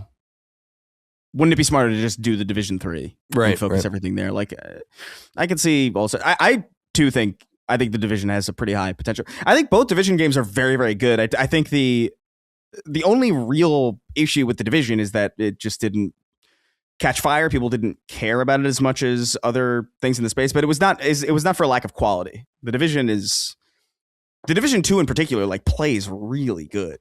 Like, it feels good as fuck to play. It's an awesome game. It's a high compliment. There were nitpicks I had about, like, you know, certain design decisions and certain UI things, but like it's a solid game, and I think they would be wise to triple down on that and really invest in it.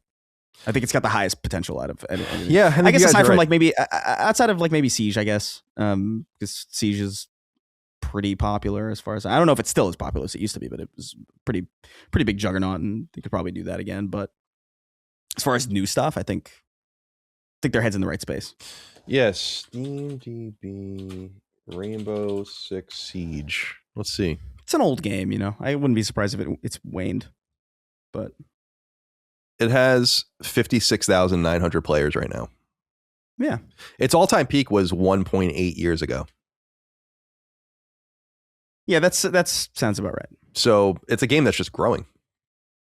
This is what I was saying. Like, you got to give them a little credit, right? For all of the foibles and fuck ups.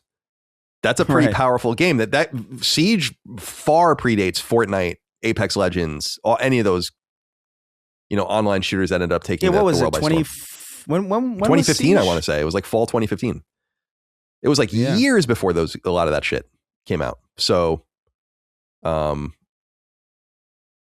I don't know. Yeah. I don't know. Yeah, man.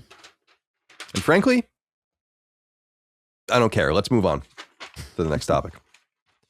This is a quick one, but I just wanted to acknowledge it because Sony released a press release about this, and we did get some people writing in about it as well. The press release from Sony reads, Sony and TCL signed memorandum of understanding for strategic partnership in home entertainment field. Well, what does this mean? Well, I'll explain. It says, quote, Sony and TCL Electronics Holding Limited, TCL, today announced that the two companies have agreed to move forward with discussions and consideration for a strategic partnership in the home entertainment field. Specifically, the two companies have signed a memorandum of understanding to confirm their intentions to establish a joint venture that will assume Sony's home entertainment business, with TCL holding 51% and Sony holding 49% of its shares. The joint venture will operate globally, handling the full process from product development and design to manufacturing, sales, logistics, and customer service for products including television and home audio equipment. Sony and TCL will proceed with discussions towards executing definitive binding agreements by the end of March 2026. Subject to execution of the definitive agreements and relevant regulatory approvals and other conditions, the new company is expected to commence its operations in April 2027. The new company plans to advance its business by leveraging Sony's high-quality picture and audio technology cultivated over the years, brand value and operational expertise, including supply chain management, while utilizing TCL's advanced display technology, global scale advantages, industrial footprint, end-to-end cost efficiency and vertical supply chain strength. This is the key. The new company's products are expected to carry the globally recognized Sony name and Bravia name, aiming to create new customer value through these branded products such as TVs and home audio equipment. So not really relevant to our show, but relevant to Sony deeply because they are an electronics company. And once this memorandum becomes reality, they will be less of an electronics company than they probably ever have been. How do we feel about this? I don't know if you have anything you want to add. Dustin, do you have any experience with this TCL company? I was researching them a lot. They're fairly big. Yeah. To my understanding, they are a Chinese company, if I remember correctly, that kind of was able to really get a foothold by selling really decent quality budget or TVs. And over the last few years have really stepped into higher end TVs. I know that they recently, I saw a Linus Tech Tip videos about, they have like a giant 100+ inch 4K TV or something like that. So they've really blown up in the market over the last few years. At the same time, the TV market now is so, at least in the high end, is so dominated by LG specifically and a little bit of Samsung too, that it would make sense that for specifically high end, this kind of partnership could work in order to try to make a dent into that market. Because while Sony TVs have been very good, very high end, very expensive, they just haven't been anywhere near as popular, at least from what I can tell, compared to LG. And in some cases too, what I remember this a few years ago, that they were branding some of these TVs as like, oh, this is the TV built with PS5 in mind. But in a lot of cases, it's like, well, there's still better TVs for your PlayStation 5 than Sony's own TV. Yeah. So clearly their aspirations of what they want to be as a company has shifted quite a bit with the advent of PlayStation and doing movies and TV and things like that. So joining up with TCL does make some sense to me. Do you have anything you want to add, Chris? I don't know. Like I have some experience with what is it, TCL. I remember when we moved, when me and my friends moved the first time from our Glendale place, like they got really cheap 4K TVs, and I was like, how'd you fuck get a 4K TV? He was like, oh, it was like $200 or something, some like stupid. Now they're all like that, but like back then that was kind of crazy. And so yeah, I mean, it's a little weird just because like you said, like it makes them somewhat less of an electronics company than they have been in the past. So that's kind of bizarre. But I mean, they got to do something because they are really just not. Nobody really looks at Sony for TVs anymore. I think Justin kind of nailed it with Samsung and LG. Like those are the only TVs that I've been getting reliably. Like as far as like high end TVs go, like those are the only ones that I even remotely consider.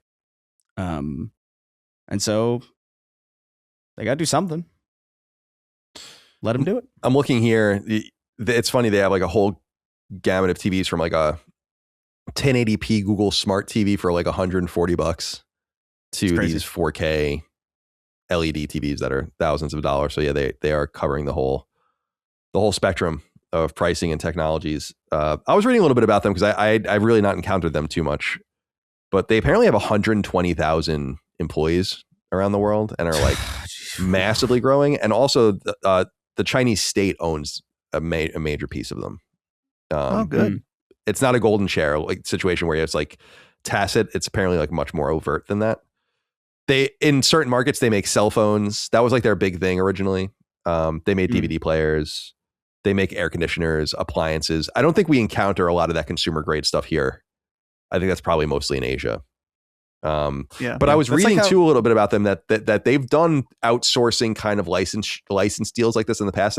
Apparently they did this with Samsung like 15 or 20 years ago with a lot of TVs and stuff. So they have some experience doing this as well. I also learned that they own Palm. So my old beloved Palm. Oh. Yeah. Wait, TCL? Yeah, that they bought them in 2014. Oh. They bought them from HP. Okay. HP, that's right. Hewlett Packard. Well, I haven't thought about HP in a fucking long time. That was my first laptop. Was an HP. HP is I had an HP. But it was also at one point. It was also a Windows Vista. So, oh yeah, I had a Windows. I had a what was it? Windows Vista Toshiba laptop. That was a Windows Vista machine. Rough days. So Rough what else? trades. Anything here in my notes otherwise interesting? Not really. I guess they are highly profitable. They made $600 million in profit last year, so that's good. And it's important to note, I mean, as far as we know from Sony, we'll learn more about this in Sony's next financial statement too, because I'm sure they'll have to talk about this because they're going to own this entity, or 49% of it. And it's going to change everything about their bookings. But I feel like it says here, and you kind of read into it, that Sony is still going to remain a boutique experimental research electronics company, I think. And their technologies will be leveraged by this new entity, and they'll take the risk of actually making the shit and selling it. And then Sony will get a piece of it, but Sony has no real say because they own a minority of the company. So I think that's kind of the way you would read it. In other words, they're still going to make cool shit. I think they don't want to. Shutting Vio was like the first sign of that, really, where it's like they don't really want to make this stuff anymore, I don't think. And it's so unthinkable because, especially, and you guys definitely remember, and I remember, like, Sony TVs were almost like the rich person's TV when I was young. Like, I remember saved up. So I've said it before a million times. I bought my own Sony TV in high school, a small 24-inch or something, whatever it was, for my room. And it was like twice as expensive as everything else. But everyone was like, Consumer Reports and all the rest, everyone was recommending it. And it was the same thing with Vio. When Vio came out, it was expensive, but they were really top tier, like top of the line computers. And I guess there's just no money in doing that. I don't know. Or it just didn't work out for them. I don't really know. I think other people come into the space with just stuff that is just more appealing. Like LG is shocking to me because like I remember them being like a washing machine company. You know, like I remember my parents had an LG washing machine. And so like when they started making TVs, I was like, really? But like now they're like they're really like my main TV. Like if I'm looking for a new TV, I look at LGs first. Like at least if I'm trying to buy like a serious TV. Like I have one in my bedroom that's kind of like a 140. I don't even know what brand it is because it's unserious and it's for Netflix. But they really reinvented themselves. Like imagine getting a Kenmore television. Right. Yeah, it's a good point. It's kind of crazy and unthinkable. But they did it. When I was a kid, my mom bought me like a 13-inch Daewoo TV. And it worked fine. Yeah, but I was like, that's an interesting we had a Sanyo. Sanyo, yeah. Which I remember as a kid assuming we had a Sony. But like, is that a Best Buy brand? Sanyo, I don't think so. I think what the fuck was Sanyo? They're a Japanese company. I know that. Sanyo was a Japanese electronics manufacturer. It was defunct as of April 2012. It was acquired by Panasonic. Oh, there you go. But yeah. Oh, there's like all these cool pictures in the gallery, like a Sanyo calculator. Anyway, go ahead. Yeah. I was going to say, I may be speaking out of my ass here just because I'm not the closest follower of the TV market, but I think what this may boil down to is just that TCL is known for making budget TVs. They're very good and now wants to break into the high end, but they've kind of become associated with budget TVs. Sony no longer wants to make TVs, but they are associated with the high end. And so that's where this corporate synergy can happen, where TCL can finally make their high-end TVs under a new branding where people won't immediately be like, oh, well, it's a TCL, though. So it's not really high-end because they make budget TVs. That's well said. But as the memorandum says, they're going to have access to Sony's tech for the first time. And so maybe they really will be making high-end things. I like what you said. Yeah, it's like them saying, like, we want to do this. We can all win together. We'll take the financial risk of making this shit. And I also wonder, TCL sells in America, so I don't think it's a problem, but it might be a little bit of brand washing. You know, maybe. Like, what are the big, they're really not big. There are entire Chinese brands that are not even allowed to do business in the United States. This is why it's a big deal that Canada is going to import Chinese electric vehicles, because they'll theoretically have access to American roads at that point or whatever. You're not even allowed to sell those here. It's the same thing with Huawei, the telecom, which is a massive company, where like they're not allowed here at all. Like they're not. And so maybe there's just a way of kind of, guarding yourself against this inevitable geopolitical conflict that could create trade barriers or whatever. Who knows what they're trying to figure out, but I don't really give a shit. I know some people are still into Sony tech. It's funny how things have changed. I guess is what I'm saying. Like Sony was the standard. I remember my dad was so excited because he built it over years, like his stack, of like audio equipment over the years and his speakers, and it was all Sony. And it was like of the highest quality. And I remember when I got my Sony Vaio, I was like, this is fucking sick. Like, and going to my friends' houses and using their computers, and I'm like, just in my mind, being like, my computer is so much better than this. But it's not like that anymore. I think I have a Sony sound system. I think. Do they make sound system? I feel like they do. Yeah, they definitely do. And by the way, this memorandum covers that Sony branding is going to be used on TCL audio equipment too. Oh, all right. Sony sound system. Yeah. Yeah, they still make good stuff. All right. We got more out of that than I thought we were going to. Yeah. I just wanted to. I felt we are not mentioning it. So, R.I.P. in peace, Sony TVs. Although you'll still see them as Sony TVs on your shelf in your Costco. Yeah. All right. News about Marathon has a release date. We were wondering why. So we last learned what was it before the holidays, right? They were saying March. And then, but with no specific date, and it seems so close. And it's like, why wouldn't you date it? And it seemed like they wanted room. So I was a little surprised by this release date, which is March 5th. So very much in the beginning of the month. Don't know why you didn't just say that, but they're obviously feeling pretty bullish. So the game comes to PlayStation 5 as well as PC and Xbox Series X and S on March 5th from Sony-owned Bungie, finally arriving. And there's some new footage, I think, some new gameplay. There's also a new DualSense controller if you want to go check that out. There's a headset as well. These things will be available for pre-order, I believe, starting January 29th in the US and certain European places as well via PlayStation Direct. You can pre-order Marathon. There's a standard edition and a deluxe edition. Pre-orders I looked on PSN, no early access, I guess, for this.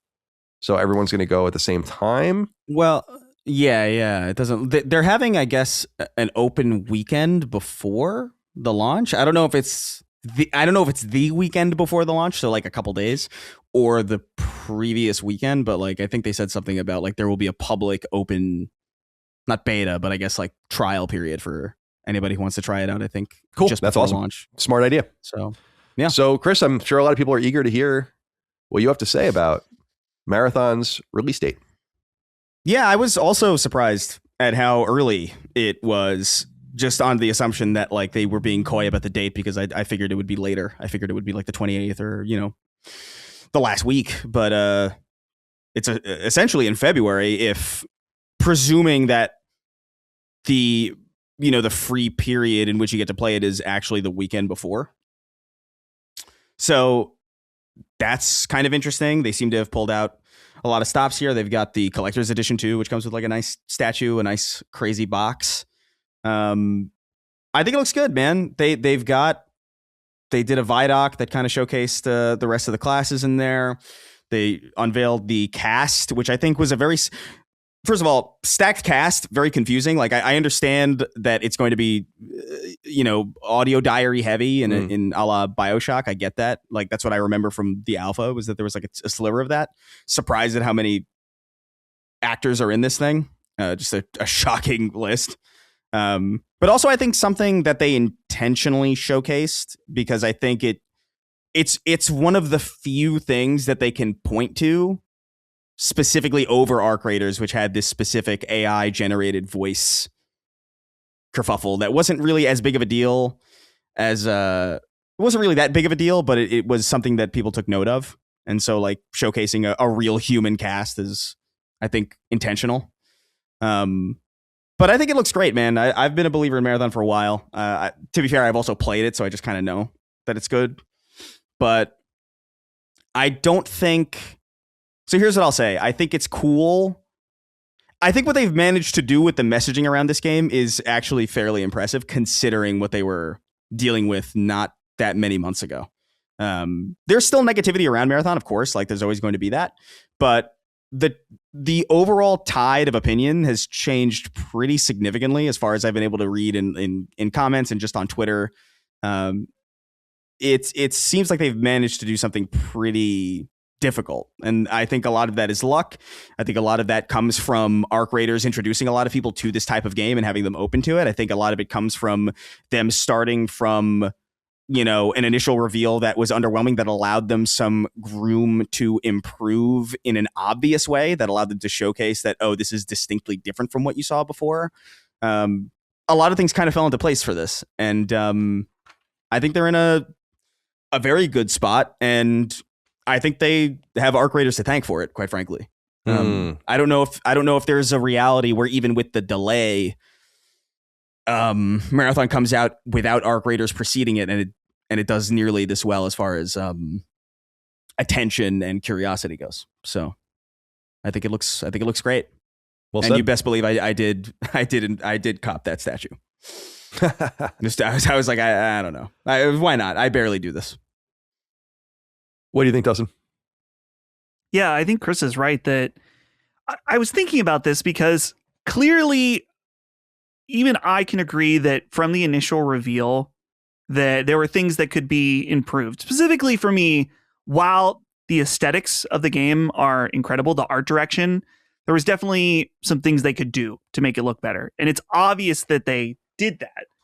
But I think there is some degree of just, I don't even know how to say this elegantly, just like everyone hates everything.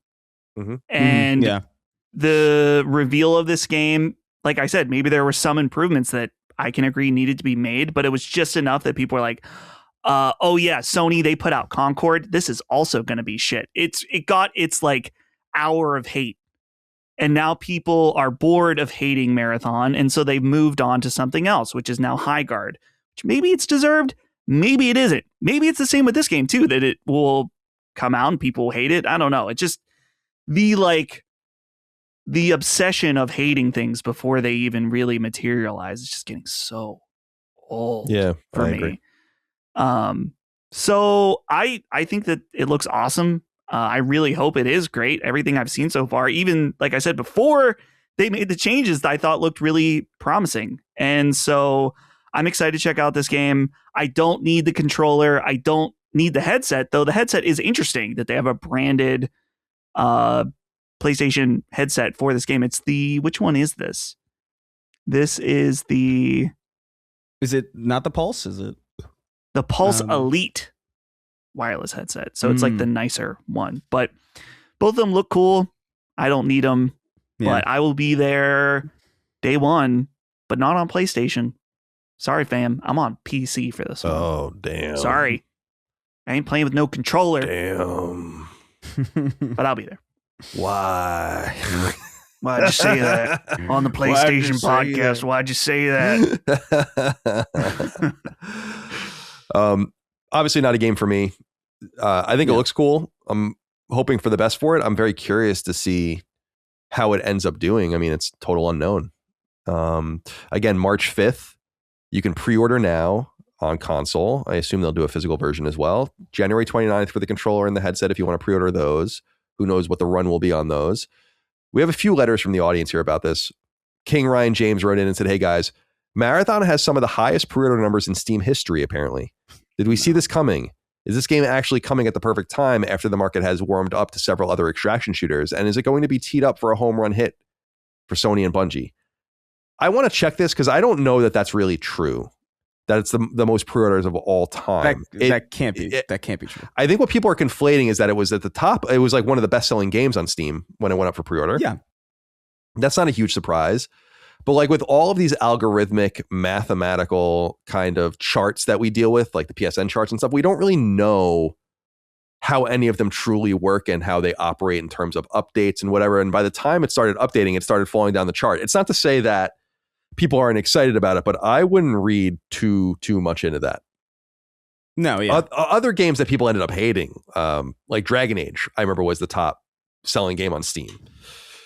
So don't read too much into that. We don't know what that means yet, but I think that what it does show, comparable to other games that kind of come and go, is that there is a little bit more belief in this, and Bungie's going to earn a little bit more goodwill through, I think, releasing this game than others would probably receive because of who they are and their history and their ability to release great games. And I also say that they've put the game out there. It's not an unknown. Well, it's what you were saying, Chris. It's like it's not an unknown quantity. We know what it is at this point. So that you can gauge some level of financial or commercial excitement, people pre-ordering it, getting excited. It's also doing really well on PSN. That's a good sign.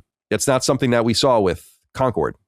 No, that's the only thing that this kind of solidifies, is that anybody who was under the insane, completely, out of touch assumption that this was going to be even remotely close to another Concord, it's like, well, no, that clearly was never going to be the case. But this is just like solidifies that. It's just like, no, this studio has I wouldn't say a built-in audience, but a built-in curiosity that was always going to get a level of, attention that was going to ensure that this game, I saw people being like, oh, I give it 6 months, and it's like, you're out of your mind.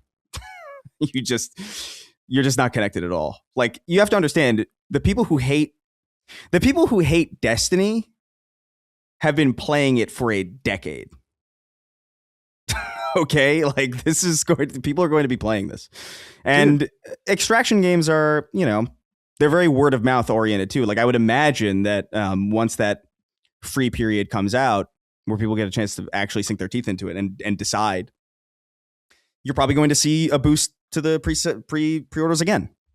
It's the nature of the beast. But like, I wouldn't read into it as far as like, oh, are they Fortnite now? No, but they have an audience, and I think the game's going to be well taken care of for a while. Yeah, the people, they yearn for Concord. They don't think they do, but they want another Concord experience because it was so fun. And I get it. Like, we were dunking on Concord as well, but yeah, I feel like, Highguard is getting a lot of that right now, but I just it's missed to say like, oh, give it 3 months. Yeah, it's insane. Or we'll talk about Highguard later. I promise. Yeah, that's true. But I agree with what both of you are saying. It's like that this game was never going to be a flop. The question is like, how you want those numbers early. You want there to be churn so that you want a spread shot effect so that you touch as many players as possible. Oh, and so raising that tide is good for the game, but even having a lower tide wouldn't have necessarily meant it was going to fail. Right. I just think games like this maybe come and go, but again, I'll just reiterate that I think Bungie gets a little bit of a not a pass, but a curiosity from people. I think they lost their pass, as it were, with the support of Destiny 2 over time. And from my perspective, and now I'm an outsider, but I look at this and say, like, yeah, people are re-engaged because they've been touching people's lives since the 90s. And if you're a Halo fan since 2001, Destiny was a big thing. People are going to come and check this thing out. Plus Arc Raiders and Tarkov to a lesser extent. And it's a good time for them to release. March is kind of open. Right. We'll see. I mean, Helldivers was in a very specific time frame. So, and I think you kind of benefit from that. What will happen long term and will people stick around? I don't know. But it's clear that it's not any sort of failure, and it's not going to be any sort of failure. It's just a matter of if it's going to take off. And I totally agree with what you're saying too, Dustin. It's just this bitterness for whatever reason around every release, like wanting it to fail. And I'm like, I guess a game occasionally comes along if there's something very specific I don't like about the developer or the people made it or whatever. Maybe I want it to not do well, but I generally want everything to do well. I think it's good. So yeah, even seeing games and being like, yeah, this has no chance, or it just shows a lack of forethought. Again, what we were saying earlier, Chris, about seeing things through some other lens. That things are for someone else. When I walk into a Barnes and Noble and it's covered in fiction, like erotic fiction for women, in the front, there's like a whole section of it. I'm like, well, not for me. I'm not like, well, it sucks and it's garbage and it's like, it's for someone, obviously. What's funny, it is. What's funny about it is like, look, I understand from previous trailers for Marathon where like there was stuff to be improved upon, like the visual fidelity of like the outside environments, for instance. Like that was like a pretty a pretty key thing that I thought, like, even when I liked the demo or liked the alpha, I remember being like, you could touch that up a little bit because it looks a little. The indoor and outdoor environments feel like completely different games. Indoors look great, and then outdoors look like there's just like a lack of fidelity there that should be looked into. But fundamentally speaking, it's very funny to watch like the tide turn on this game from a gameplay perspective, because fundamentally it looks like the game they showed like a year ago. Like, fundamentally speaking, like nothing's changed outside of the fact that Arc Raiders has come out and introduced people to it. And now they kind of get why. Yeah. I think before you saw somebody like digging through a backpack in an empty room, putting something in their inventory and then running around and dying. And you were like, why is that interesting? And now you know, because you have firsthand experience with it. And that's real outside of like the obvious changes that they've made and the obvious improvements that they made, which I'm not saying that they're not nothing, but it's a little funny looking at it, because you could just tell, like, well, if you were ever in the mindset of just like, oh, this thing is fucked, I'm like, I don't know if you really get it. All right, we just streamed about this, so we know.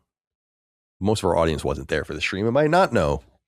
Xbox held its Developer Direct 2026, where they talked about 4 games and revealed one of them. All of the games are coming to PlayStation 5.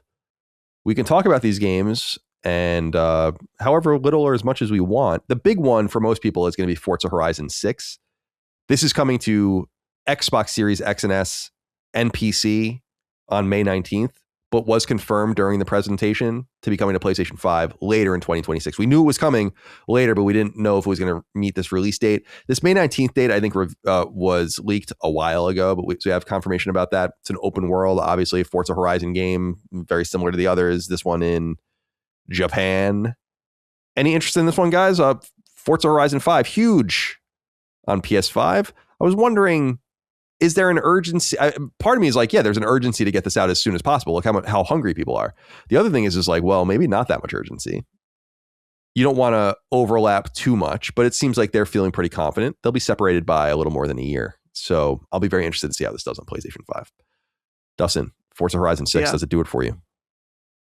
Probably not, just because I'm not really into these types of games, but I am interested in maybe checking it out when I have, at some point over the next year, I'll have Game Pass and I can pop in, because I want to see the Japan locations and see how they did it. Because even just from watching the Direct, there were certain parts I was like, oh, that looks very familiar. And so it might be cool to see how they render out, whether it's Tokyo or some of the Japanese countryside, things like that. The bamboo forest looks pretty cool. The game looks beautiful. That's undeniable. Yeah, does it do it for as a Japanese person? Does it do it for you? Oh yeah, very respectful to my culture. Good. Chris, will you be racing around the Japanese home islands? Maybe through Game Pass.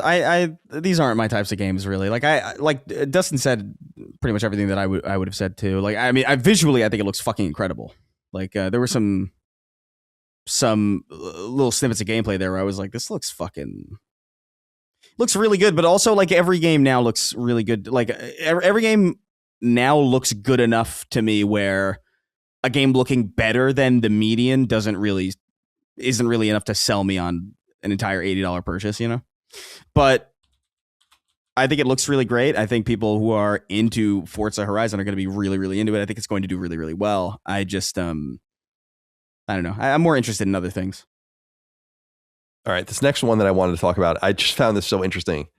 Look at this quickly and tell me if there's anything. Do you see anything interesting about this? Where it says Beast of Reincarnation launching summer 2026. Read below and tell me if you see anything interesting here. Handheld optimized. Keep going. Play it day one with Game Pass Ultimate. You don't see it? Xbox Series X and S, Xbox on PC, Xbox Cloud, Xbox Play Anywhere, handheld optimized, or play it day one with Xbox Game Pass Ultimate. In parentheses, see developer website for other platforms. What the fuck is that? That's strange. It is weird. I wonder what that's all about, because the other 3 games and we already talked about one of them, but the other 2 are all on PlayStation 5 and it says it. Yeah. What the hell is that? That's not strange to anyone else. It is. I don't know. Like, did they forget to edit that or something? It looks like kind of placeholder-y, doesn't it? I don't know what that's all about. They mentioned PlayStation 5 during the stream. Yeah, I don't know what that's all about. Isn't that weird? Yeah. Anyway. Yeah, I don't know. This is a game from Game Freak. A second party game. I guess it's technically it was a timed exclusive third party game, I guess, in some way, because it's being developed or published by what was Private Division. Remember Private Division was doing this. That's probably what it is it's not one of their games, and they have no obligation to say what other platforms it's on. But it seems just kind of strange because remember, that must be what it is. But remember, they were saying at one time that they want everyone to know where the games are coming from regardless. And like, because people were asking why they kept putting the PS5 logo on their splash screens.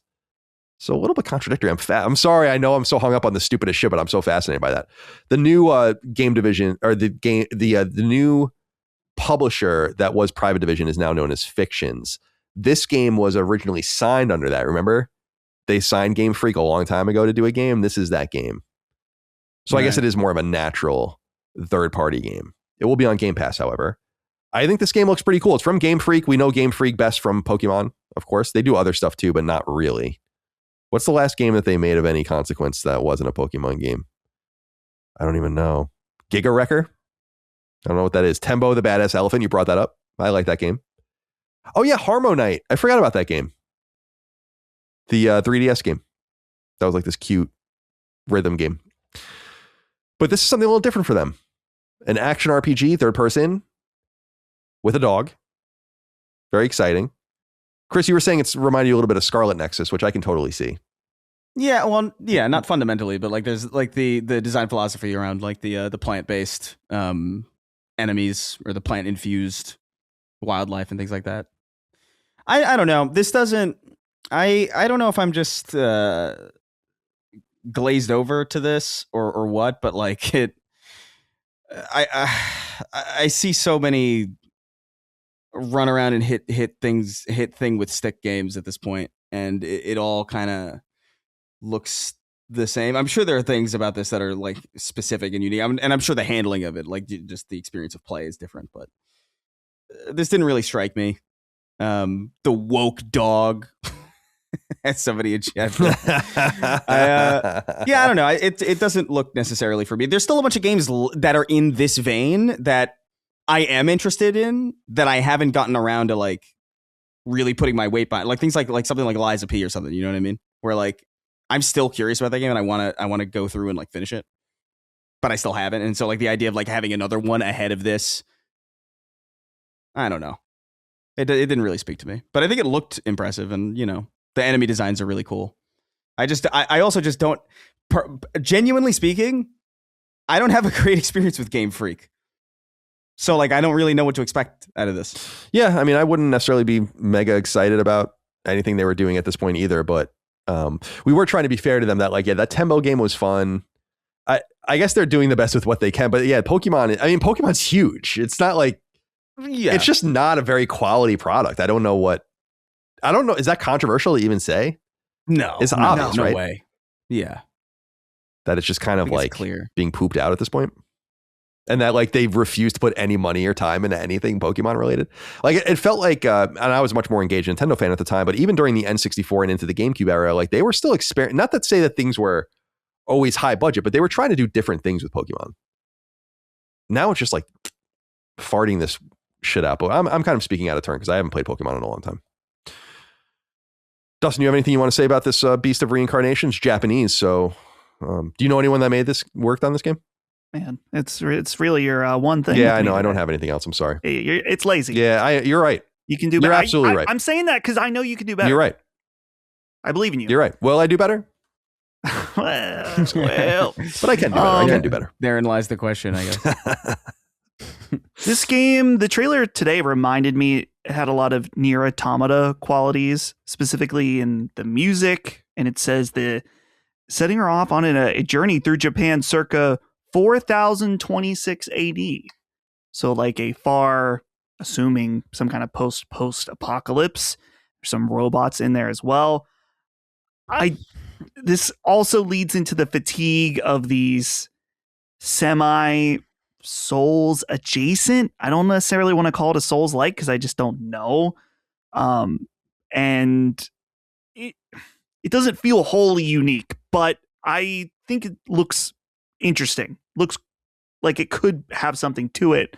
But I just won't know until it actually comes out. The one unique thing that they did do in the trailer that I thought was pretty cool, and they mention it here in the write-up, is that the dog has an ability that slows down time for you to do certain combat mechanics that kind of adds a turn-based feel to an action RPG. And it looked kind of cool. And I think the game visually looks awesome, surprisingly, coming from Game Freak, which the Pokemon games just look like ass the last few years. So I'm curious. I am interested in it, but I can't say I'm like super hyped for it. Honestly, like seeing a game like this and Phantom Blade Zero in the same year, obviously very different, but they kind of sit in the same place in my mind. Yeah. Next up is, and I'll check that game out, by the way. I think it looks cool, but maybe we'll learn more about it and I won't like it, but I thought it looked fun. That was definitely the most interesting game that they showed for me. Next up was the surprise game that they had here, Kiln. This is coming to PlayStation 5 this spring. This comes from Double Fine, another Xbox studio, San Francisco located, as we were saying on the stream. This is an online multiplayer pottery party brawler. And it says, quote, Double Fine's new foray into fun asks this question. What would it look like for a game to combine the beautiful expression of creation with all of the chaotic fun of destruction? Turns out it's a team-based arena battle game which asks you to craft ceramic battle armor on a realistic pottery wheel, and where your abilities are determined by the kind of pot you make, end quote. It's 4v4. It'll be obviously on Game Pass, so it'll probably do pretty well there. I do wonder what Microsoft seems to have some of the smaller multiplayer stuff going, I guess, for Game Pass primarily, but it reminds me a little bit of what they were doing with Grounded has gotten a little bit bigger, I think, than they probably even expected. But what was that? We were talking about Bleeding Edge. Right, yeah. And I look at a game like this and I actually think it's again, this is not for me at all. So like I can't really judge it as a player of games because it just would not be interesting to me at all. But I think it looks kind of cool. And yet I see the reaction to people and it does seem like this is one of those games where I'm like, does anyone really want to play this at all? I do appreciate Microsoft giving Double Fine a lot of room to do cool stuff, and maybe it won't be cool, but different stuff and interesting stuff. They haven't really ruined Double Fine the way I think I was expecting and a lot of others were expecting. They're still doing a lot of that quirky shit. They just released a game that kind of came and went. So maybe this will be Keeper. So maybe this will be another one of those games. I don't know. Are either of you interested in checking this out? I like a good, fun party game here and there. Doesn't need to turn, the world on fire or turn the world upside down. It just needs to be fun. And I think you're right about this being like a perfect Game Pass type game that maybe you decide to check out with a few friends, you have a good time, and you move on. The thing we were saying on the stream is just, I'm like, this is a really unique idea where you get to make a pot, and depending on how you make the pot is how it operates in battle.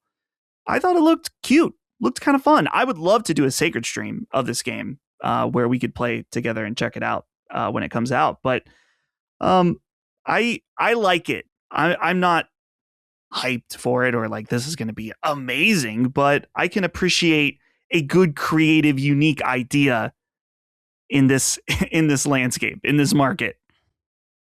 What do you think, Chris?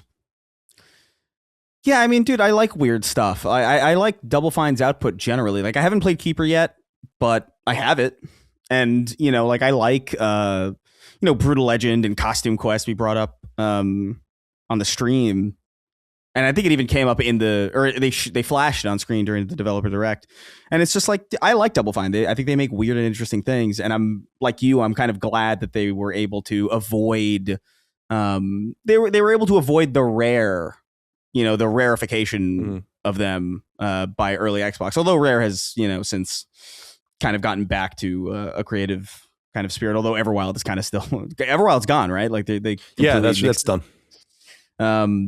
But, I look at this and I'm like, as an appreciator of the medium and as like somebody who's like really, really into the nitty gritty of this stuff, like I think it looks cool and I think it's interesting and I think it's cool that they were given the runway to do something like this.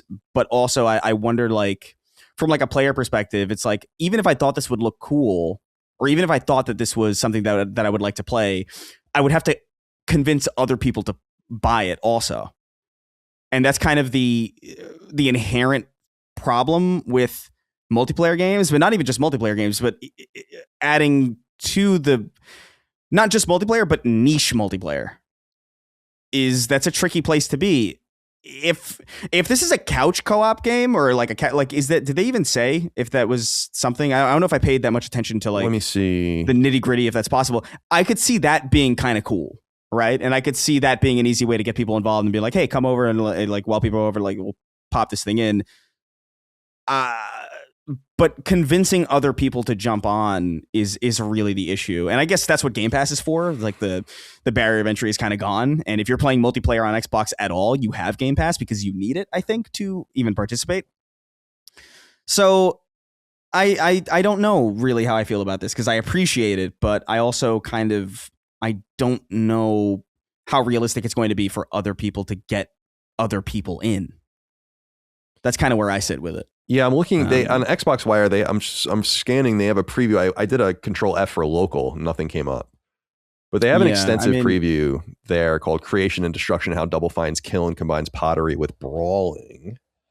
So we're kind of hot off. We're kind of hot off the stream. We haven't. I haven't like rewatched any of. We haven't absorbed yet.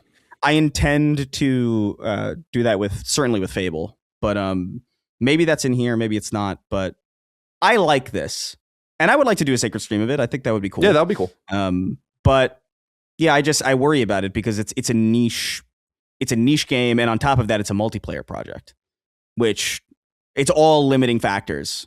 And when you're doing something that is creative and unorthodox, it's very, very risky in comparison to just playing it safe with a single player thing, which I guess is commendable in some way. Like they want to do something weird and they want to cater to an audience that they don't normally cater to, and I think that's also cool. I just worry about the viability of it. All right, the final game they showed was Fable. We knew that this was going to be there. What we didn't know, and although I thought so because I picked it on when we did our Metacritic betting this year, was Fable is set to launch on PlayStation 5, confirmed autumn 2026. As we were saying on the stream, there are some reasonable expectations that this is simply going to get pushed. It's not a great time to release the game, even if it was ready. It didn't seem like it was running great from what they were showing. And you have to assume they were showing things that were fully vetted and the things that they were confident in showing. So it's not a great sign. It's certainly going to be a 30 frames game on console, I would assume. Maybe PlayStation 5 Pro gets a better cut at it. I don't know. But this comes from Playground Games, the same studio best known for Forza Horizon. It's on Forza Tech, so they're building this open world role playing game on racing technology. So not unprecedented, of course. We've talked many times about the malleability of a lot of engines, but that might have something to do with it. I think the game looks really cool. I'm not a Fable veteran, so I really can't talk about it from what it's showing comparable to the old Fable games, specifically the Fable trilogy that everyone loves so much. The first two especially, I think, are the ones that everyone really loves.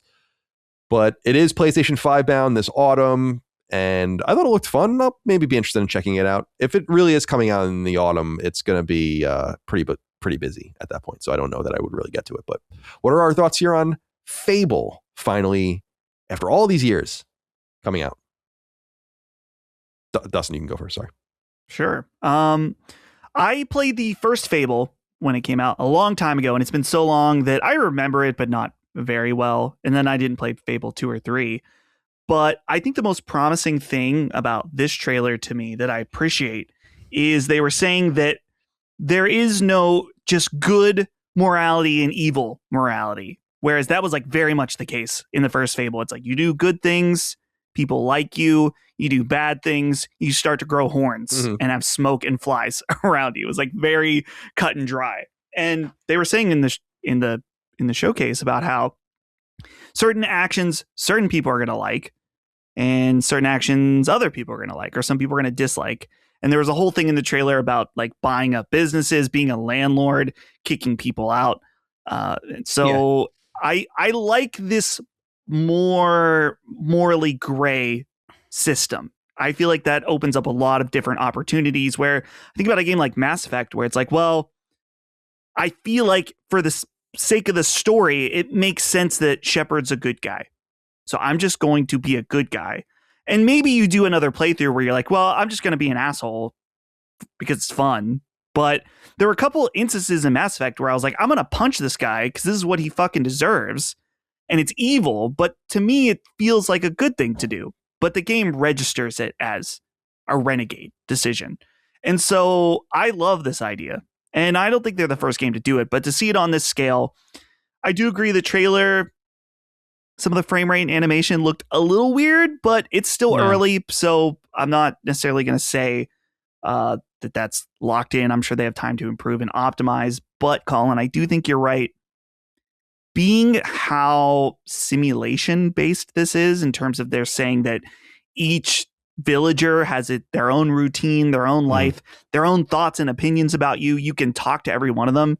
Sounds like a pretty CPU heavy game, which is going to hold back on the frame rate. So I'm imagining this is going to be a 30 FPS. Yeah. I mean, it seems that way. For sure. Yeah, I would agree.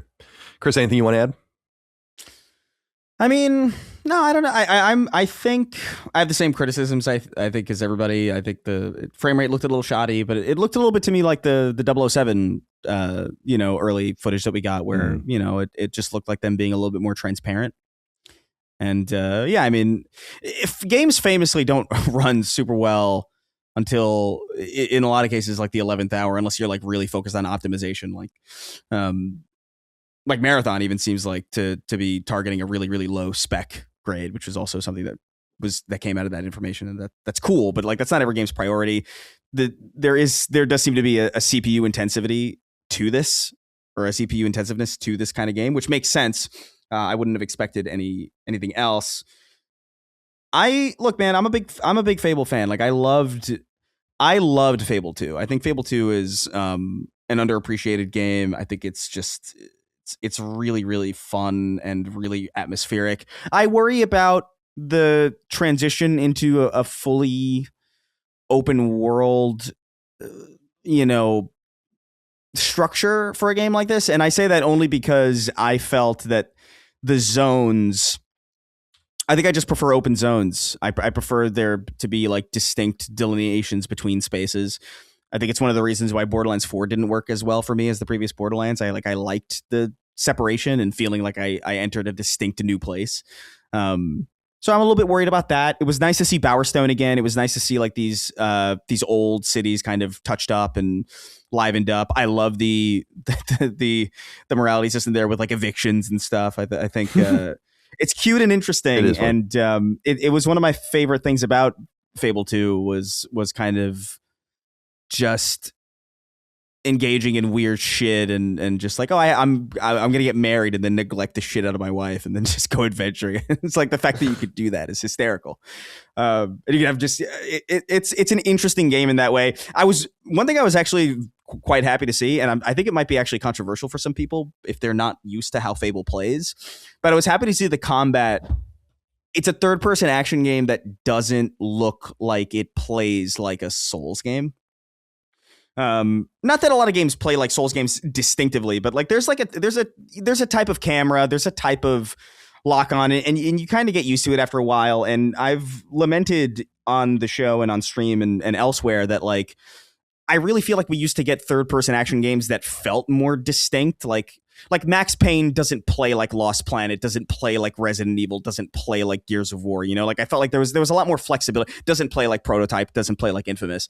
There was a lot more distinctiveness, in my opinion, in early 3D and adolescent 3D than there is now with a lot of games running on the same kinds of third-party engines. And I was happy to see that it looked like just a more flashy version of the same style of combat that we had in the original Fables. Not that type of combat is particularly like groundbreaking or incredible, but it's distinct and it feels like Fable, which is, I want a game to feel like itself.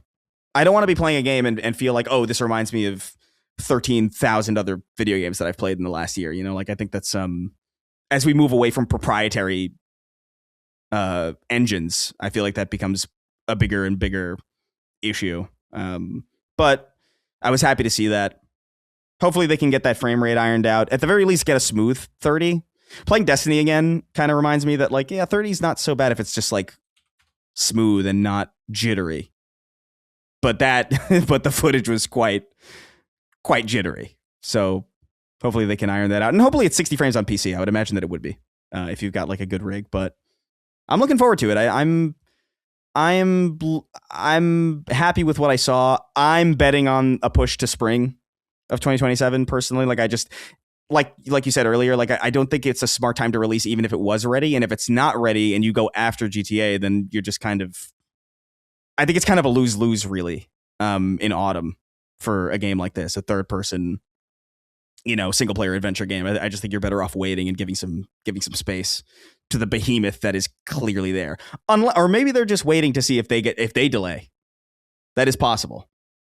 Because they didn't give like a date. They said autumn, which gives them some light wiggle room at the very least, but we'll see how that shakes up. But if GTA comes out this year, spring 2027. I'd put money on that. Yeah, we'll see. Yeah, I would, just based on regardless of, it would just be dumb. Yeah, and yeah, I agree. You got to really be kind of cautious around that time. Although Game Pass is going to need things to compete as well. Wants to stay relevant. True. We'll see what happens. All right, just a few more quick things we can get through, and then we can get into what we're playing and wrap things up with listener inquiries.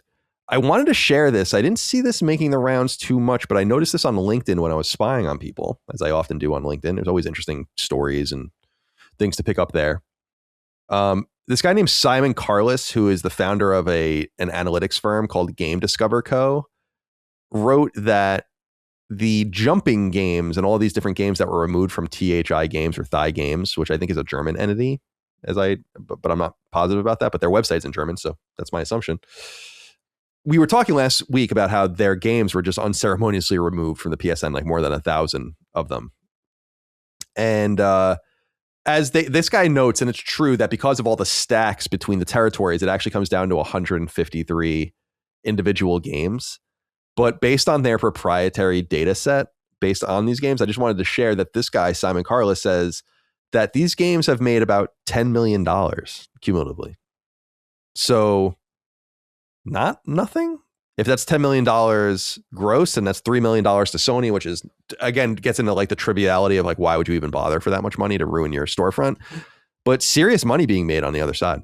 So just wanted to kind of close that loop that maybe these guys are making a little bit more money than we thought. Obviously, I knew people were buying those games by the thousands on PSN profiles. That's why they exist. But to run the score up like that is pretty extreme.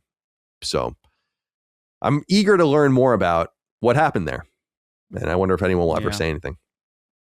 Next up is sales data from Circana, the tracking company out of the United States. Matt Piscatella, who works over there, usually puts on Blue Sky, the social media platform, the different numbers and the charts or whatever for each month. So we have that for December 2025. And then because December 2025 is the end of the calendar year, we have the whole cumulative 2025 data set as well. So we can get into all of that. So in December 2025, for that month, the top 20 best-selling premium games in the US by dollar sales had Black Ops 7 at number 1, NBA 2K26, and this is across platforms, by the way, NBA 2K26 at 2, Battlefield 6 at 3, Madden NFL 26 at 4, and EA Sports Football Club 26 at 5. Interestingly, Pokemon Legends, we were just talking about Pokemon Legends ZNA was at number 6, and that's on Switch, obviously, and that's without digital sales being counted. And Metroid Prime 4, same thing for them, no digital sales, but slotting in at number 7. Anything else interesting on here? Ghost of Yote falls down to number 10. Forza Horizon 5, based on its PlayStation 4 or 5 release, is at 14. Flight Simulator, based on its PlayStation release, is number 16. Kingdom Come Deliverance 2 holds on at 17. Quite a few Nintendo games on there, though, and a good showing for them, again, considering they do not share their digital data. So anything they show, Kirby Air Riders, for instance, at 18 is actually way higher than that. Galaxy and Galaxy 2 even And I guess this shows people buying hardware and then some logical game like a Galaxy game or something. This brings us to the top 20 for all of 2025. And this is again across consoles. Battlefield 6 was the best-selling game based on dollar sales from the time of January 5th through January 3rd. So that time period, all encompassing except for those 5 days of 2025. So Battlefield 6, the best-selling, highest dollar grossing game in America for the year, followed by NBA 2K26, and then Borderlands 4. That's interesting. Mm-hmm. Monster Hunter Wilds, which everyone seems to hate, at number 4. And then Black Ops 7 at number 5. Dude, Borderlands 4 did better than Call of Duty Black Ops 7, which is pretty wild. Then you have a bunch of football games or a couple of football games in Madden and college football. And then actually 3 of them because you have Football Club as well. Elder Scrolls 4 Oblivion Remastered, number 9. That's especially interesting because that's a $40 game, isn't it?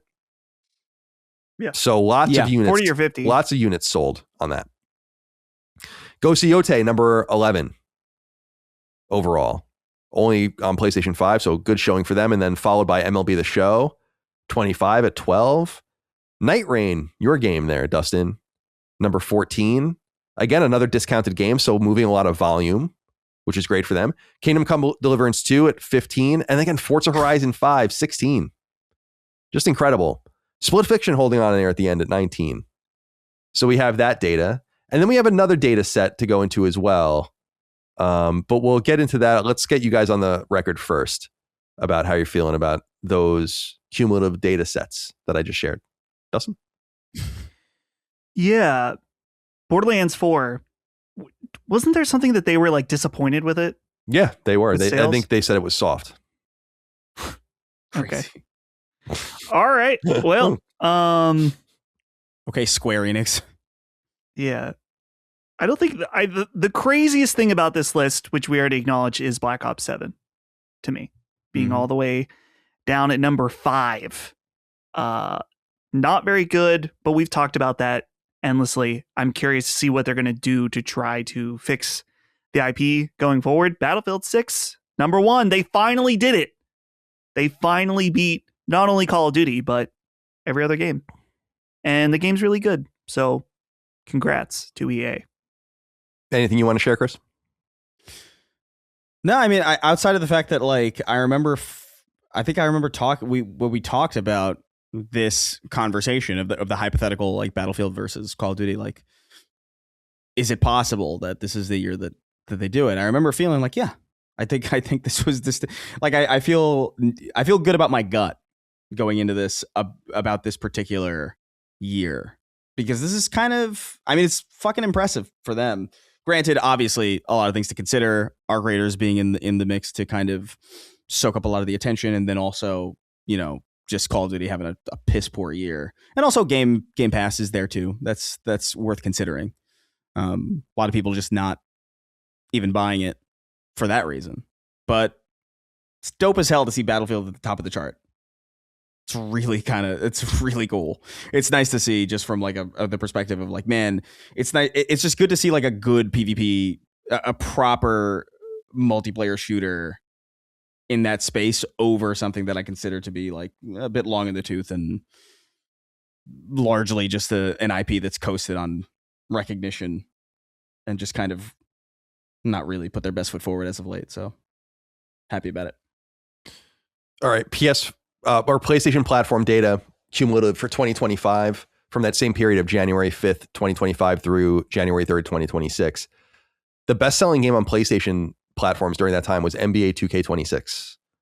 On all the other platforms, well, not all the other platforms, but on Xbox and PC, Battlefield was the number 1. Battlefield 6 is number 2.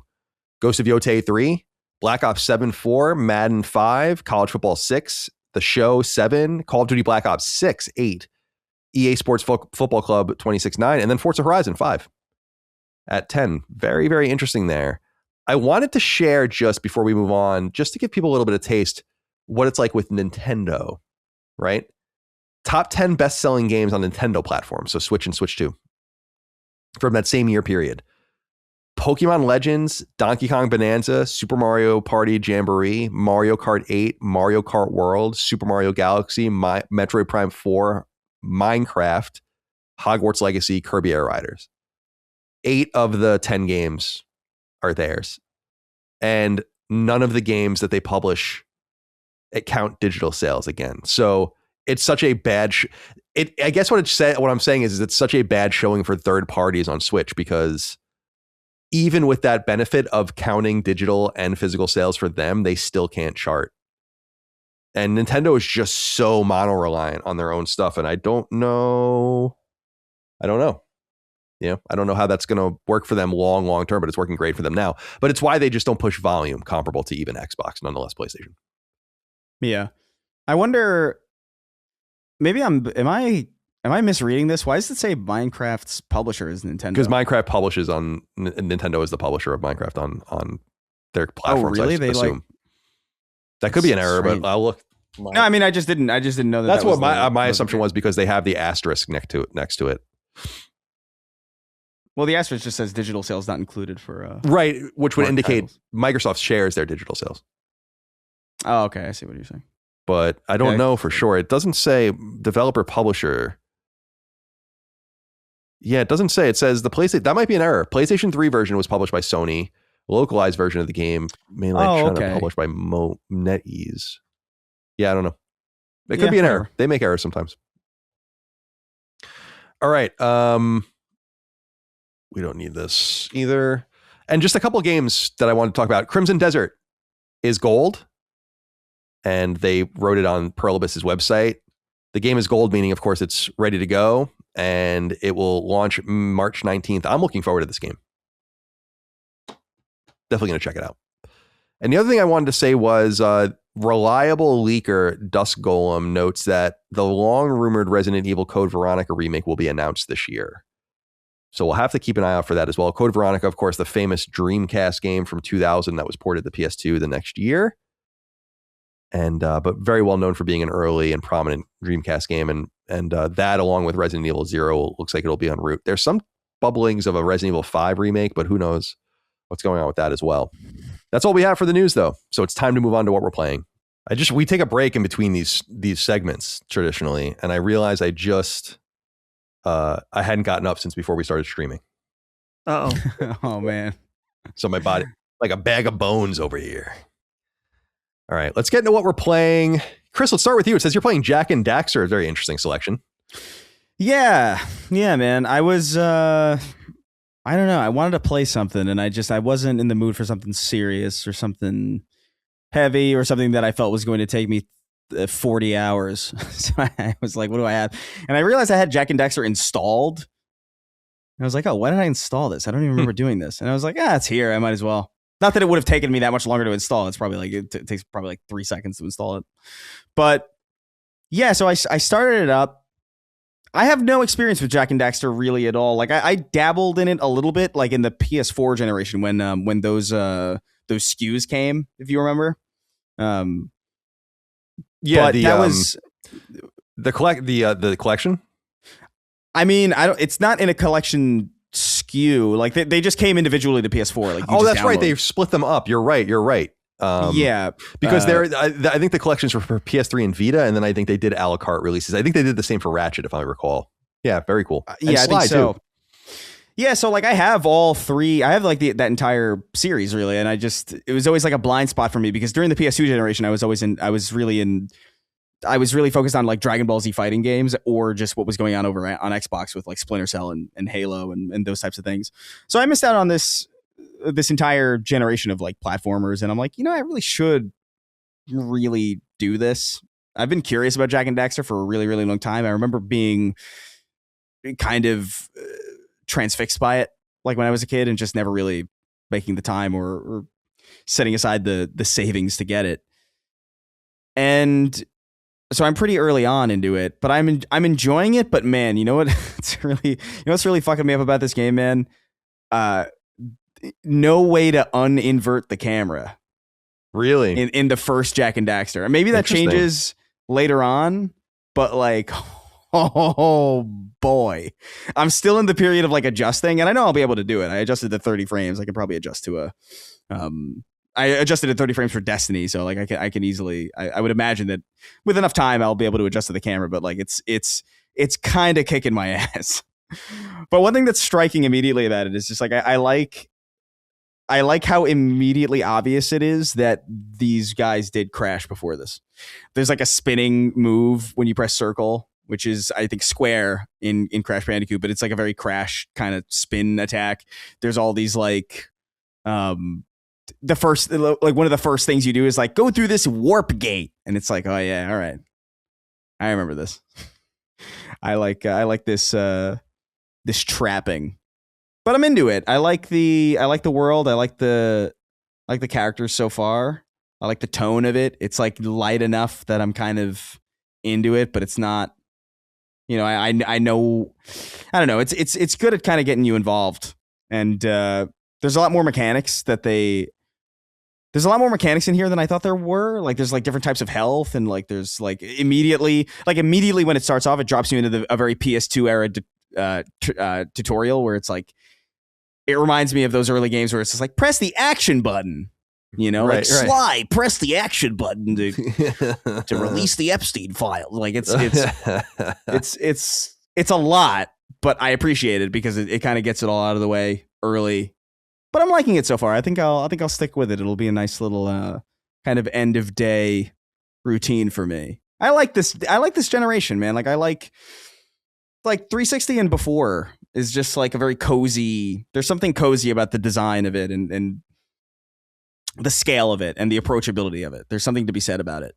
And so that's really it. I am still kind of working my way through the original Destiny. There's not really much more to say about it other than it's nostalgic for me and it's kind of neat. It's really just kind of holding me over until Marathon gets here because I'm itching at this point. Like now that I know that it's so close, it really is kind of.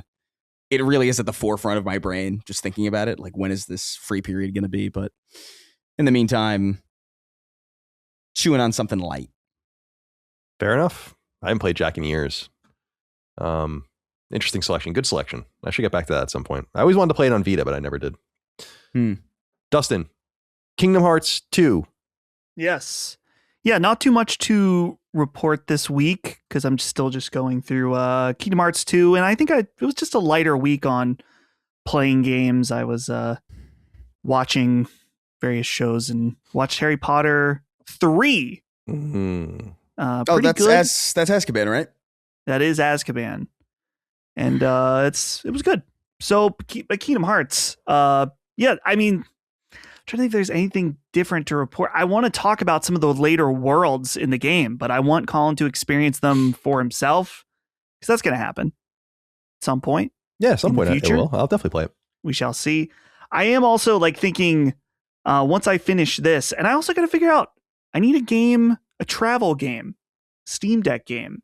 And I thought, is it time for Final Fantasy Tactics on Switch 2? Because that's where I have it on Switch, since that's where Holly was playing it. And I can't commit. Not with Dragon Quest. So close. I feel like I'm kind of just in a stasis period where I'm enjoying Kingdom Hearts, but I don't necessarily want to play it for hours and hours.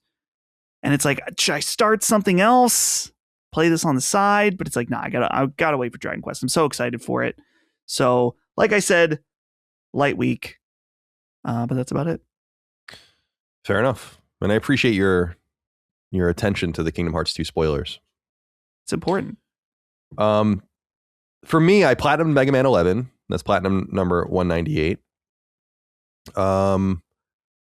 Dude, that's by pure gameplay standards. So not time spent, not having to like do things or check boxes, but just pure execution of gameplay. It is the hardest platinum I've ever gotten. Certainly up there with like Velocity Ultra and some others that are just really fucking daunting. And the two hard trophies in Mega Man 11, I think I went over one of them last week, which was doing Dr. Light's Trials. And I finally did it, which is really, really hard. And then beating the game in under an hour. There's a trophy for beating Mega Man 10 in under an hour, and it's so much more trivial than this game is because it's so much longer and more complicated. And I got to the end of the game, You can save, by the way, like in between stages, so you can like get your time better. If you're not quite happy with your time, you just load the previous save and do it again. But you'll find it interesting, perhaps, that by the end of the game, I was so close to not getting the trophy at the end. Like I was so on the border that when I like just X through and started through the credits after the game and all the cutscenes to get to just the menu. And I saved my game and it was like 1 hour, 13 seconds or something. So it's like I somewhere in that period, like between the ending when it counted it and then my ability to save after Xing through everything, I was actually above the hour. So it was very, very close, and that would have driven me fucking crazy if I didn't get it. So that's in the done pile. And then I moved. I didn't know what I wanted to play next. That's where the Borderlands came up, because I was like, oh, Borderlands. And I went and looked up Borderlands 3, and that's when I was like, oh, I beat Borderlands 3. And then I was like, maybe I'll play Borderlands 4. I'm like, I'm not really in the mood for this right now. So I was just looking around, and I'm like, you know what? I'll play Front Mission First Remake. Why not? And it was on sale. I think I paid like $5 for it or something. And Front Mission is a somewhat obscure Squaresoft era Super Famicom strategy role-playing game. And instead of, it predates, it's kind of around the same time as Tactics Ogre started, but it actually predates Final Fantasy Tactics. And it's a grid-based strategy game. And it was only on Super Famicom, and then they remade it and called it Front Mission First in 2003, I want to say. And that was on PS1, but only in Japan. And then we got a port of that in the West in 2007 on the DS called just Front Mission.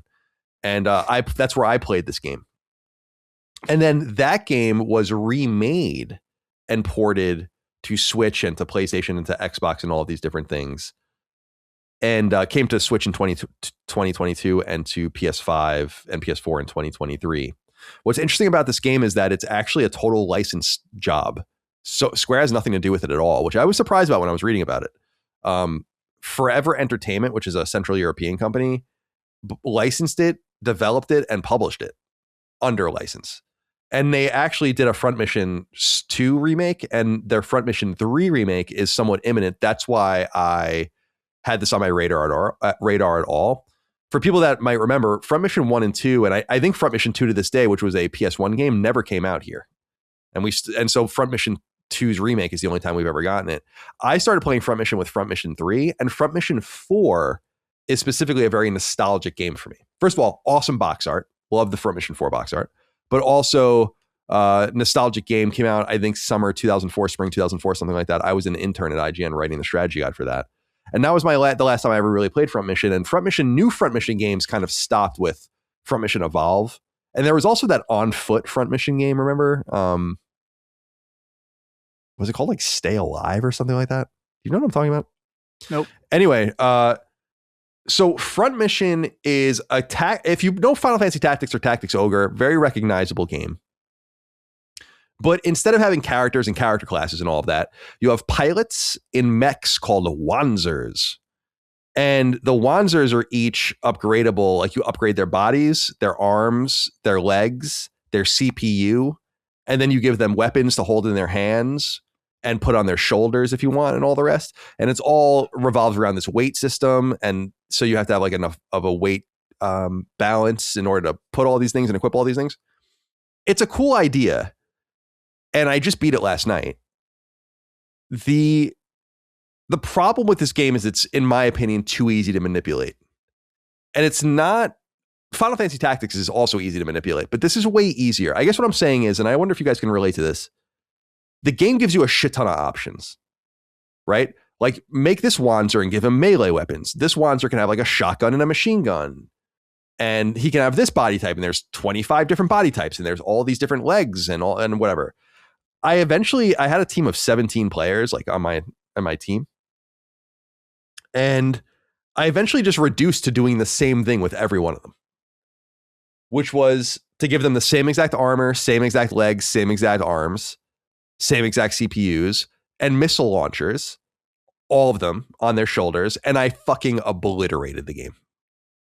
Now, I was playing it on normal, how I assume you wanted to play. There are much more hard. There are difficulty levels where it's like, now the enemies have 20% more health. Now the enemies do 50% more damage. Now the enemies do 100% more damage, etc., and so on.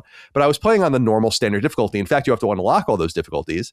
And I guess I was surprised by how uninteresting it was by the end.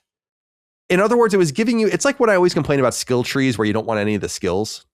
It's like, well, who cares? Like, I'm just buying things to buy things. I don't even need any of this shit. It felt like the same thing in this game where I'm like, I don't need any of these bodies or these arms. I'll just keep buying the highest quality body, the highest quality arms, the highest quality legs, as long as it's within the weight, and then give myself the best missile launchers. And just literally everyone had missile launchers and we were just fucking, it wasn't even close. And I was like, this is kind of broken. Now, the remake, beginning with the PS1 remake in Japan, added, so the game's actually kind of cool in the story. It takes place in this fictional Pacific island off the coast of Mexico that's being disputed by all these different countries. And there's like a civil war going on, like a proxy war. And you're on like one side of the proxy war. The remake puts a campaign in the game from the other side of the war, the people you're fighting. And I'm kind of curious to play that. And apparently it's supposed to be kind of like a hard mode. So I want to give it like a go. Because I just felt like it was options for options' sake. But Micah kept watching me play, and I'm just struggling to understand why I would want to do anything other than what I'm doing. It's one of those games where it's like, yeah, you got to play it. Like, you got to play it within the. It's like, but why? I'm going to make it arbitrarily harder for myself for no reason. I'm playing the game within the rule set that you gave me, and you're giving me unlimited access to all this shit. So I'm just going to use it. Now, and it's so funny, like how so the game's just easy to manipulate. I wonder how Front Mission 2 is going to be, and I'll play it at some point. Front Mission 3, I don't really remember, but I have played, and I remember those games 3 and 4 being a little more dynamic and kind of stopping you from doing that.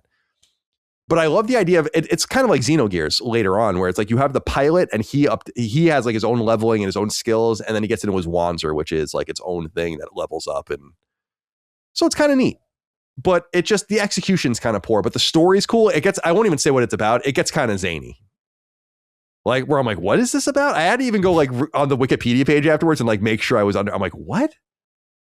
Like that. And it just becomes about this whole other thing. So anyway, that's what I've been playing. Front Mission First Remake. And do I recommend it? It's cool.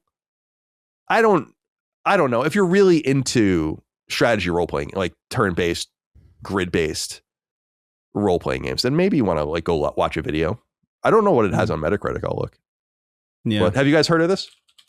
I've heard of Front Mission, but like I've never actually like seen it.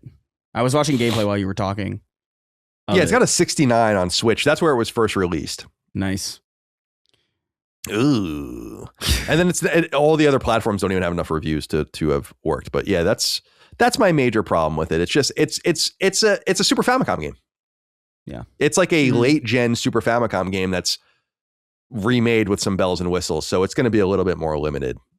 I'll be very interested to see how it goes from there though. So, and cool idea. It's modern, postmodern, it's gritty. And I was reading a little bit about how Square Enix was like very skeptical of it, or Squaresoft at the time was very skeptical of it. It was apparently one of the first games that was ever developed for Square outside of the studios that they own. And they were very eager about it because they did a lot of sword and sorcery, kind of like wizardry shit. And they didn't know if people would care about this sort of thing. And when you think about their catalog of games, it really was totally different from everything. So credit to them for giving them some room to work. And obviously many sequels came from that. So that's what I've been playing. Very old school what we're playing. Yeah, definitely. Yeah. Very much so. Yeah, you're absolutely right. All right. Listener inquiries. Let's wrap up the show with 6 questions, comments, concerns, thoughts, and ideas from the audience over on Patreon, patreon.com/lastdaymedia. If you support us over there, you get a bunch of perks, early ad-free access to the shows, and so on and so forth, but also the ability to submit your inquiries to each individual show in our network via the thread for each show on the newsfeed. For Sacred Symbols, I publish the threads the afternoon on Wednesdays and delete them on Thursdays, so you have about 24 hours to get your inquiries in before you have to wait for the next week. We begin with KB, who says, "Hey, gents. I wanted to piggyback off a discussion from the most recent episode of Summon Sign with Radic, specifically around the amount of noise Naughty Dog seems to find itself dealing with in a post-The Last of Us Part 2 world. They were once the undisputed darling of the industry, but now they seem to constantly find themselves in the crosshairs of an online mob eager to tear them down at every opportunity. Whether deserved or not, there's a growing sense that the studio no longer gets the benefit of the doubt it once did.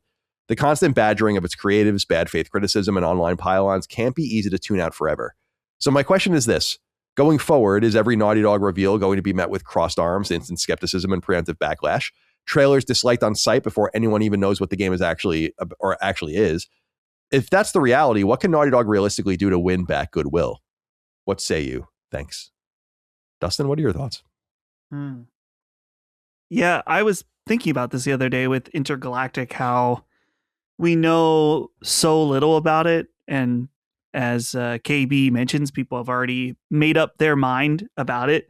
I was thinking about that too. For a lot of people that hate it are like the anti-woke people. And I'm like, if she just had hair. Yeah, it would have changed everything.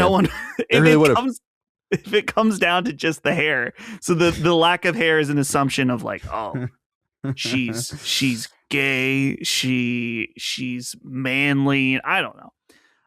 She's gay. She's one of them gays. But so I think they are going to have to, I mean, this is something they're going to have to continually deal with.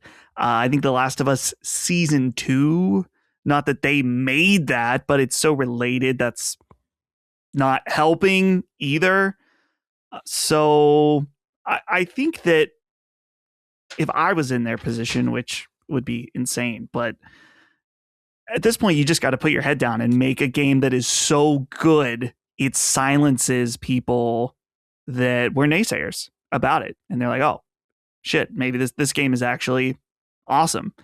And I can understand, I don't want to shut down people that didn't like Last of Us Part 2, because I think that a lot of it is valid from a story perspective. Some of it maybe I agree with, some of it maybe I don't, but I understand that. But I kind of feel like let's, give them a clean slate. There's a whole new game, a whole new IP. And based on some of the comments that Neil Druckmann has made, it sounds like it's going to be quite different. And that's intriguing to me, because regardless of how you feel about Last of Us Part 2 from a story perspective, the gameplay was great and the production quality is unparalleled. And so any team that made a game like that, no matter what they're doing, I think it's worth giving them at least a little bit of the benefit of the doubt for the next game, even if you didn't like the story or something like that. Chris, what are your thoughts? Yeah, I mean, I think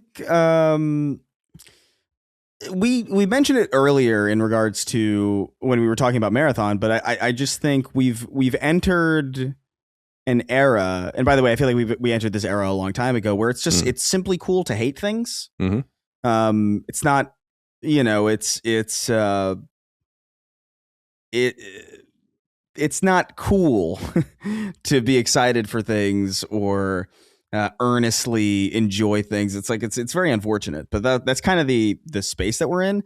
And also that combined with the general psychological thing of these people have been at the top for a long time, just waiting for the big dog to fall, basically. That's always been true, I think, in some way, shape, or form.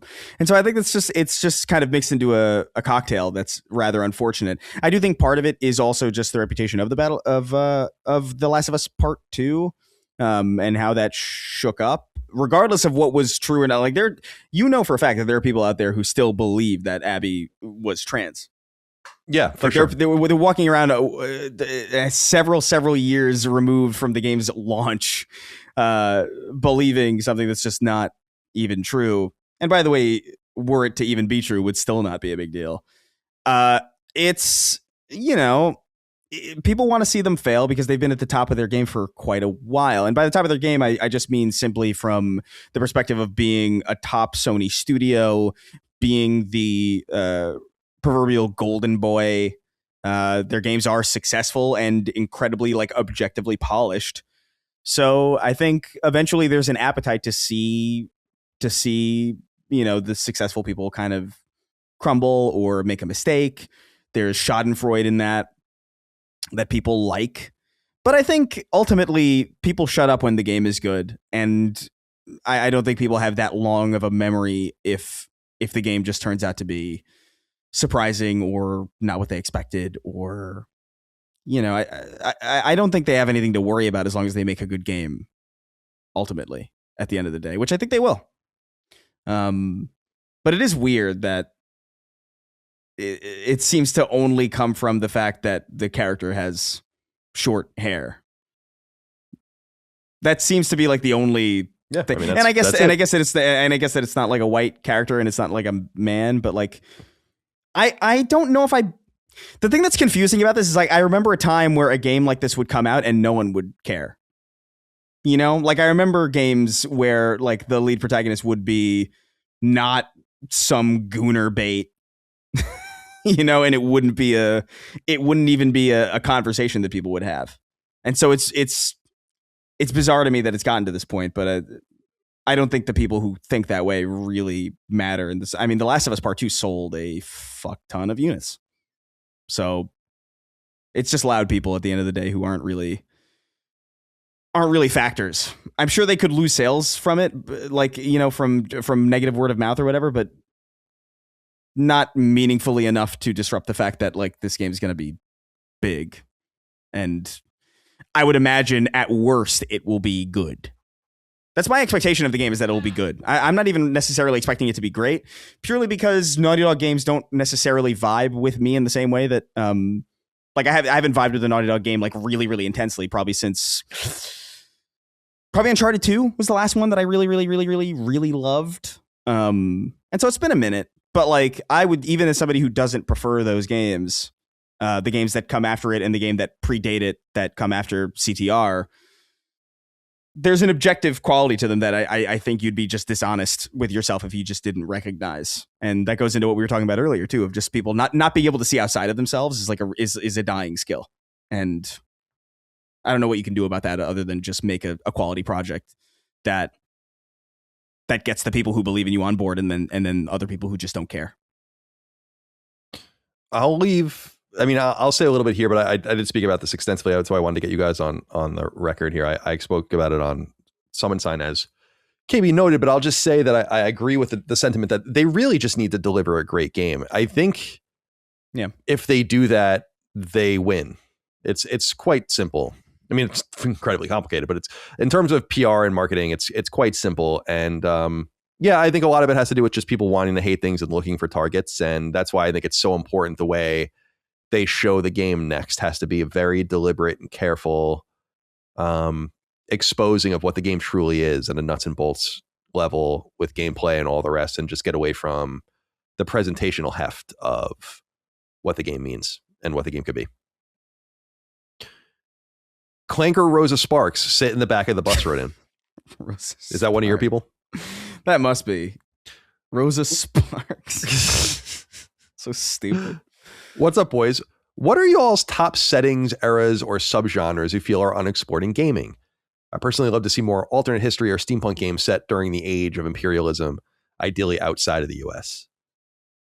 It's funny, man, that you wrote in about this, because I've been thinking more and more. I really want more, maybe very American centric, but just more 19th century American stuff. There's just so little in that space, and it's hard to do because it's going to be less action oriented. I mean, what do you really have? I guess Red Dead, what would be 1 takes place in the late 19th century, right? Does it? I thought it was early. It was 1900. Oh, so was it even after that? So yeah, that doesn't. Wait, hold on, I gotta look. I believe you.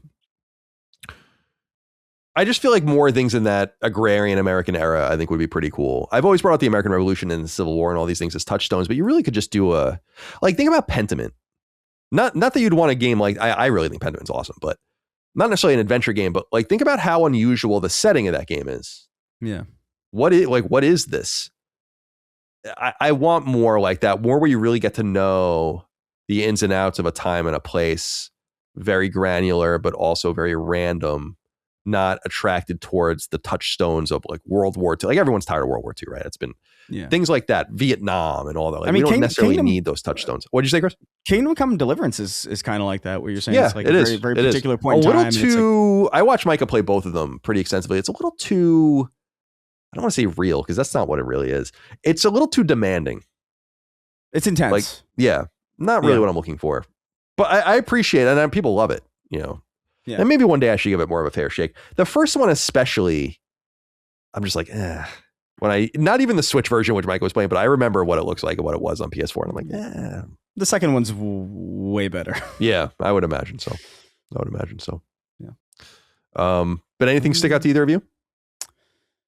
My answer, I don't even know if this is underrepresented, but it's a setting that appeals to me that I feel like I don't see all the time. Is just a simple modern day setting with fantastical elements. Specifically, Persona, I think, is really good at that, where they made an RPG that is set in modern day that usually ends up, they go into some kind of mystical world and come back. I always like that, and I'm so excited. One of the things about Kingdom Hearts 4 that's so appealing to me is that it has a modern day aspect to it, which is so weird for that series. But I've always thought that that's cool if you can make a fantasy version of reality that works and is somehow grounded and over the top in the same time. Yeah. There's so many options. Anything for you, Chris? Yeah. There's a lot kind of going through my head when this question. You know what? I'll say, I don't even know if this is necessarily an accurate way to put this, but like villain games, like like games that like Overlord or Prototype or Destroy All Humans or like things like that are like, it's not necessarily about like they're like sandbox oriented games where you're taking the perspective of what would usually be the fodder, I guess. What would usually be like something you would be fighting against in a typical game. Like I remember that was like Destroy All Humans was a big moment for me because I was like, oh, this is like like every game is about killing aliens, but this is like you're the alien. Like that's cool. Like it's interesting and it's weird. And I wish there were more games like that. Like, cause I really dig those. And even Mercenaries to like a lesser extent. Like it could be argued that that's like more morally gray, but like, I mean, Mercenaries 2, you're just straight up nuking Venezuela, which is, I wonder if Trump played it.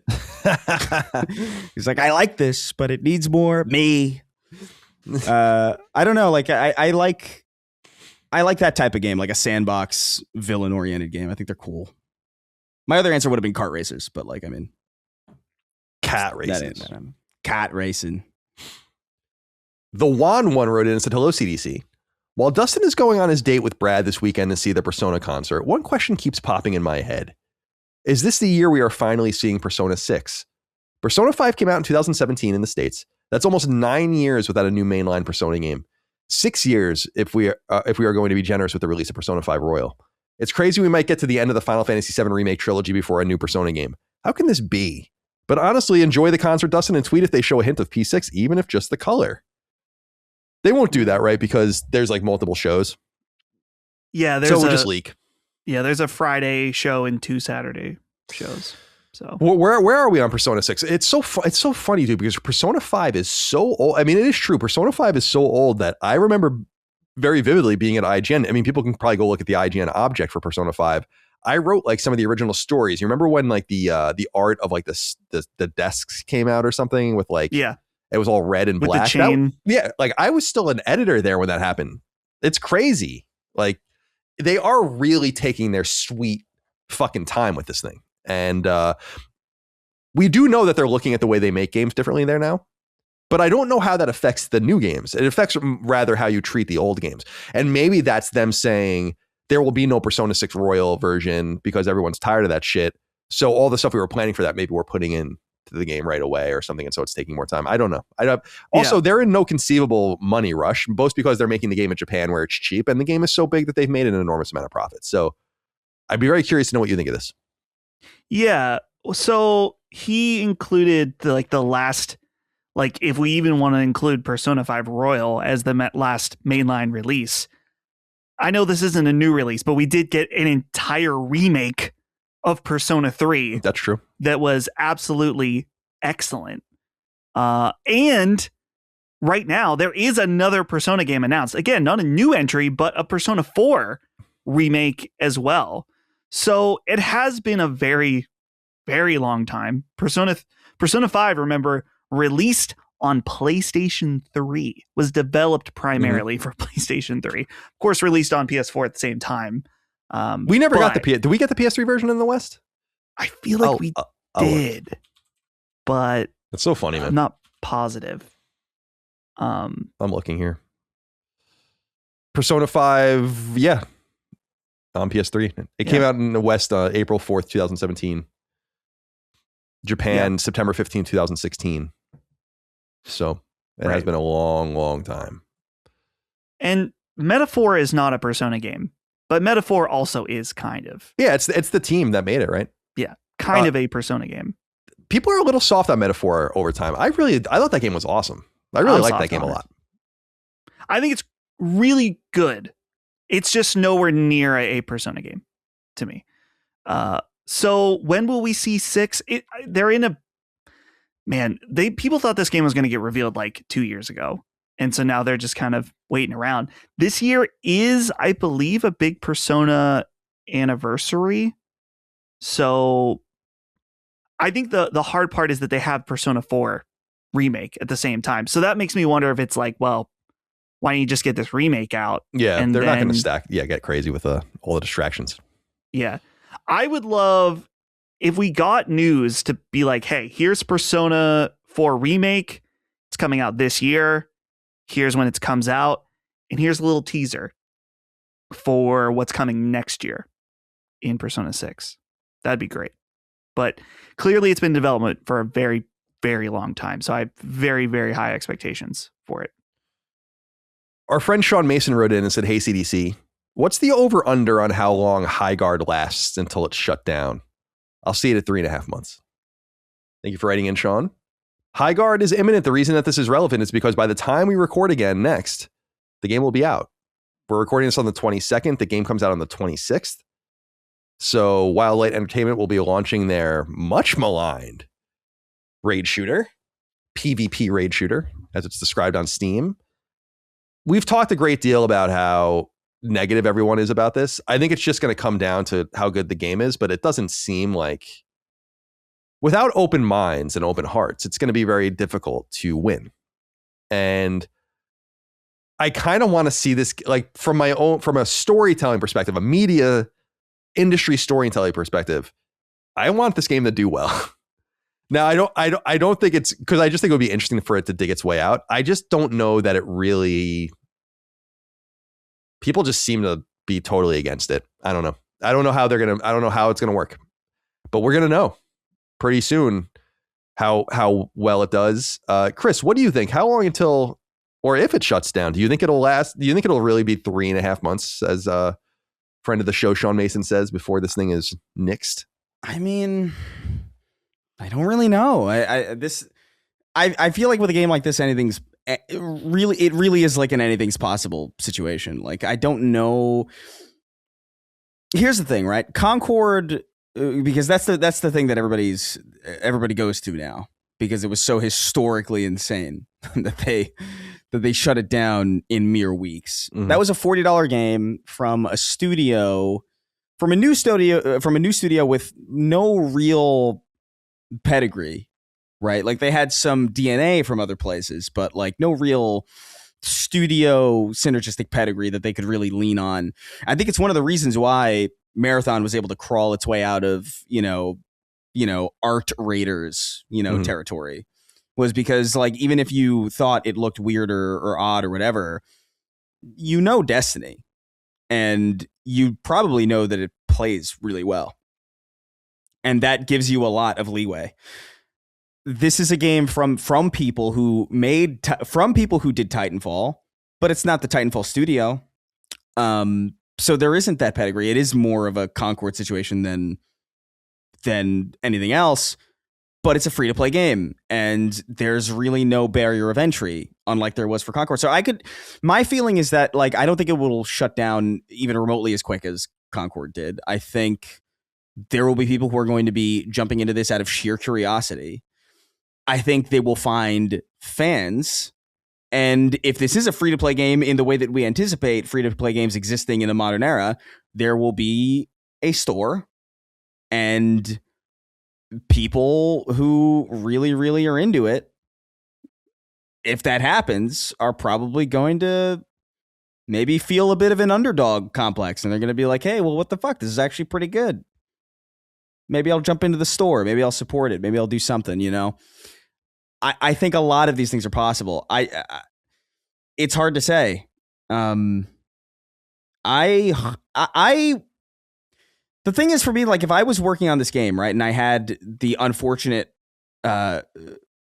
you know, I was dealt the unfortunate cards of having the last placement in the Video Game Awards and having all this unfortunate press, I would want the game to speak for itself. Mm-hmm. And it seems like maybe that's what they're betting on. This could be fear and just not wanting to jinx it or ruin it any more than you already know that it's ruined. It could very well be that it's a fucking disaster. But I don't really feel comfortable saying one way or another. I think if this flops, I don't think it sees the end of the year, though. Yeah, I think that's pretty safe. But I think it's possible that it's better than we think it is. I'm gonna try it out. I'm gonna give it a fair shot. I paid for Concord, you know, like I'll definitely jump into this. Sure. But my gut feeling, my gut is telling me that, like, I don't know if this has the legs. What do you think, Dustin? But that's I'm sorry, Chris. I didn't. I just meant that, but that's not really. But that's just a gut feeling. Got it. Yeah. Sorry to interrupt, Dustin. Go ahead. I wonder. This feels like, in some ways, this is either the greatest marketing opportunity or one of the greatest marketing opportunities where they now have all eyes on this game. Maybe not for good reasons, but people are very aware of this game releasing, which is interesting. They're very aware by them saying almost next to nothing. Yeah. To be fair, they did have the best slot at the biggest streamed event of the year. Mm-hmm. But since then, their lack of saying anything has created a huge, I guess it's not necessarily positive, but a buzz around the game, to the point where there will be so many people that are just going to be curious and will check it out. And there has been things percolating that clearly people behind the scenes are playing this game. There's going to be some kind of big media thing, whether it's a day or two before launch or maybe the day of launch, where we're going to know pretty quick what people think about it. And you're right. I think what Chris is, they may not be saying anything because they're scared. But if we want to look at the glass half full, that they're like, oh, we don't need to say anything right now because we know the game is good. People that have play tested, maybe even media people that have played it, also think it's very good. And now we just need to show everybody. And the more we aren't saying anything, the more eyes are on this. When it comes out, people are like, what's going on with this? Like, maybe I'll check it out. It's free. So I could be totally wrong about that. This game could come out and it's terrible. Or not even it does. That's the sad part. It doesn't even need to be terrible.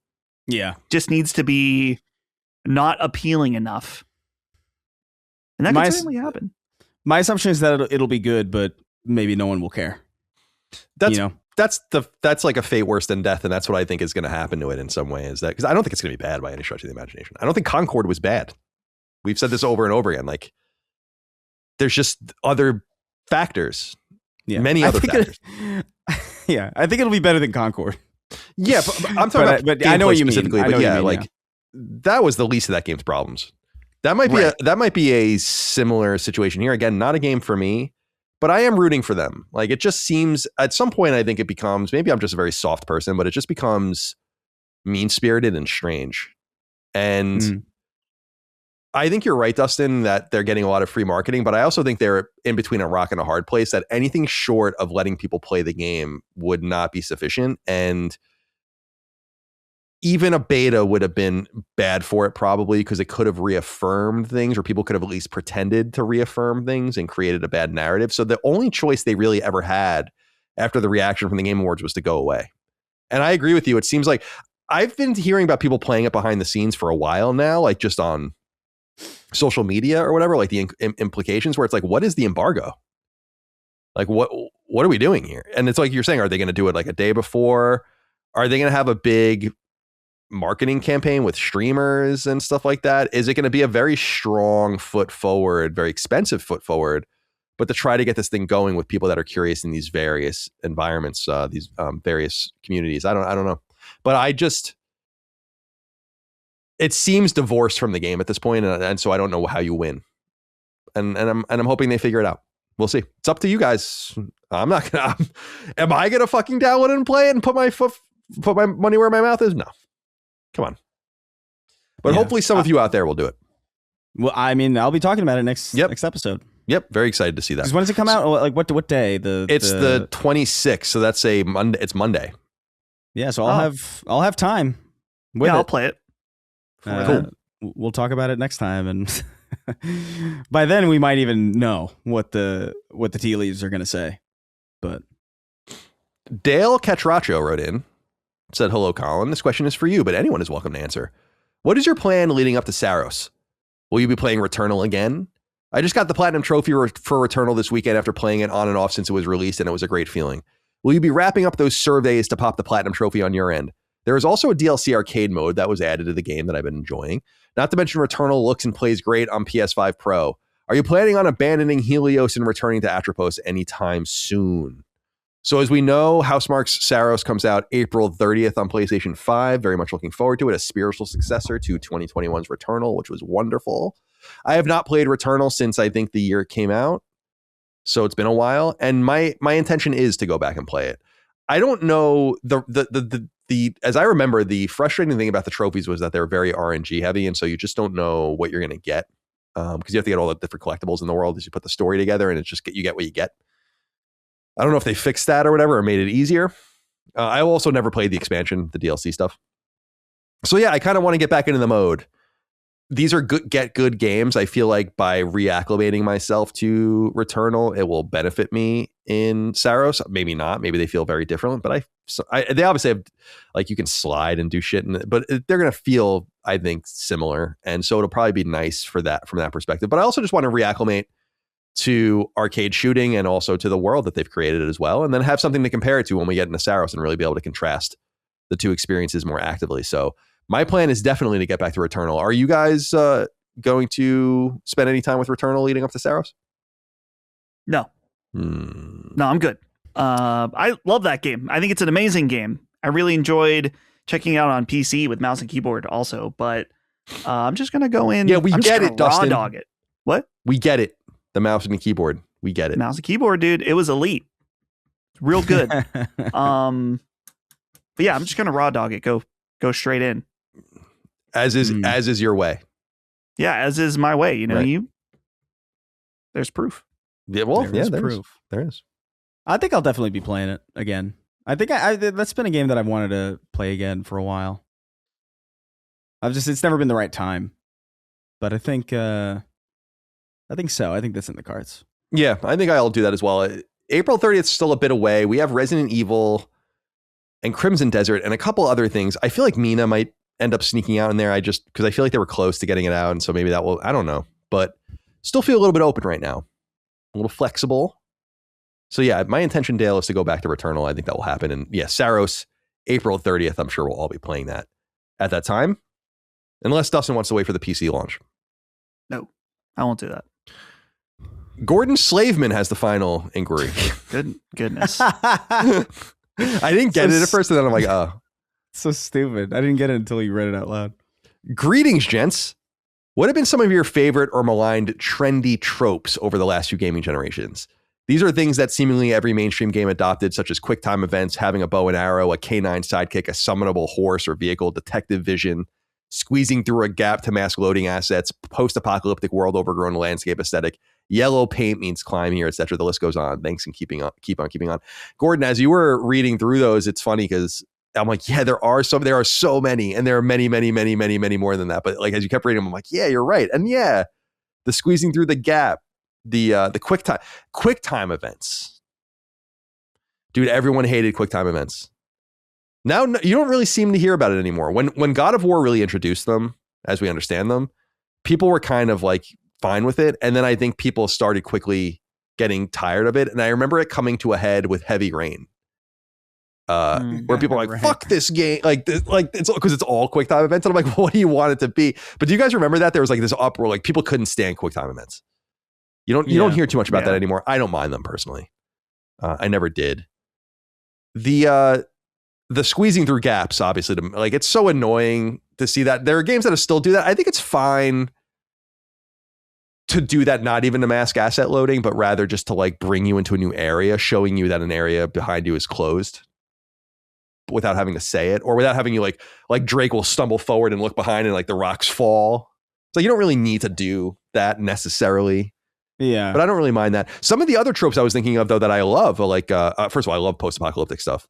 I'll always love that. But just checkboxes like the Far Cry, really Assassin's Creed, I feel like is probably the one that really set the predicate. But you know, the checkboxes, get the eagle feathers, jump into the piles of hay and do all these different things. I happen to like that kind of gaming, but I know that that's like a big problem for people too.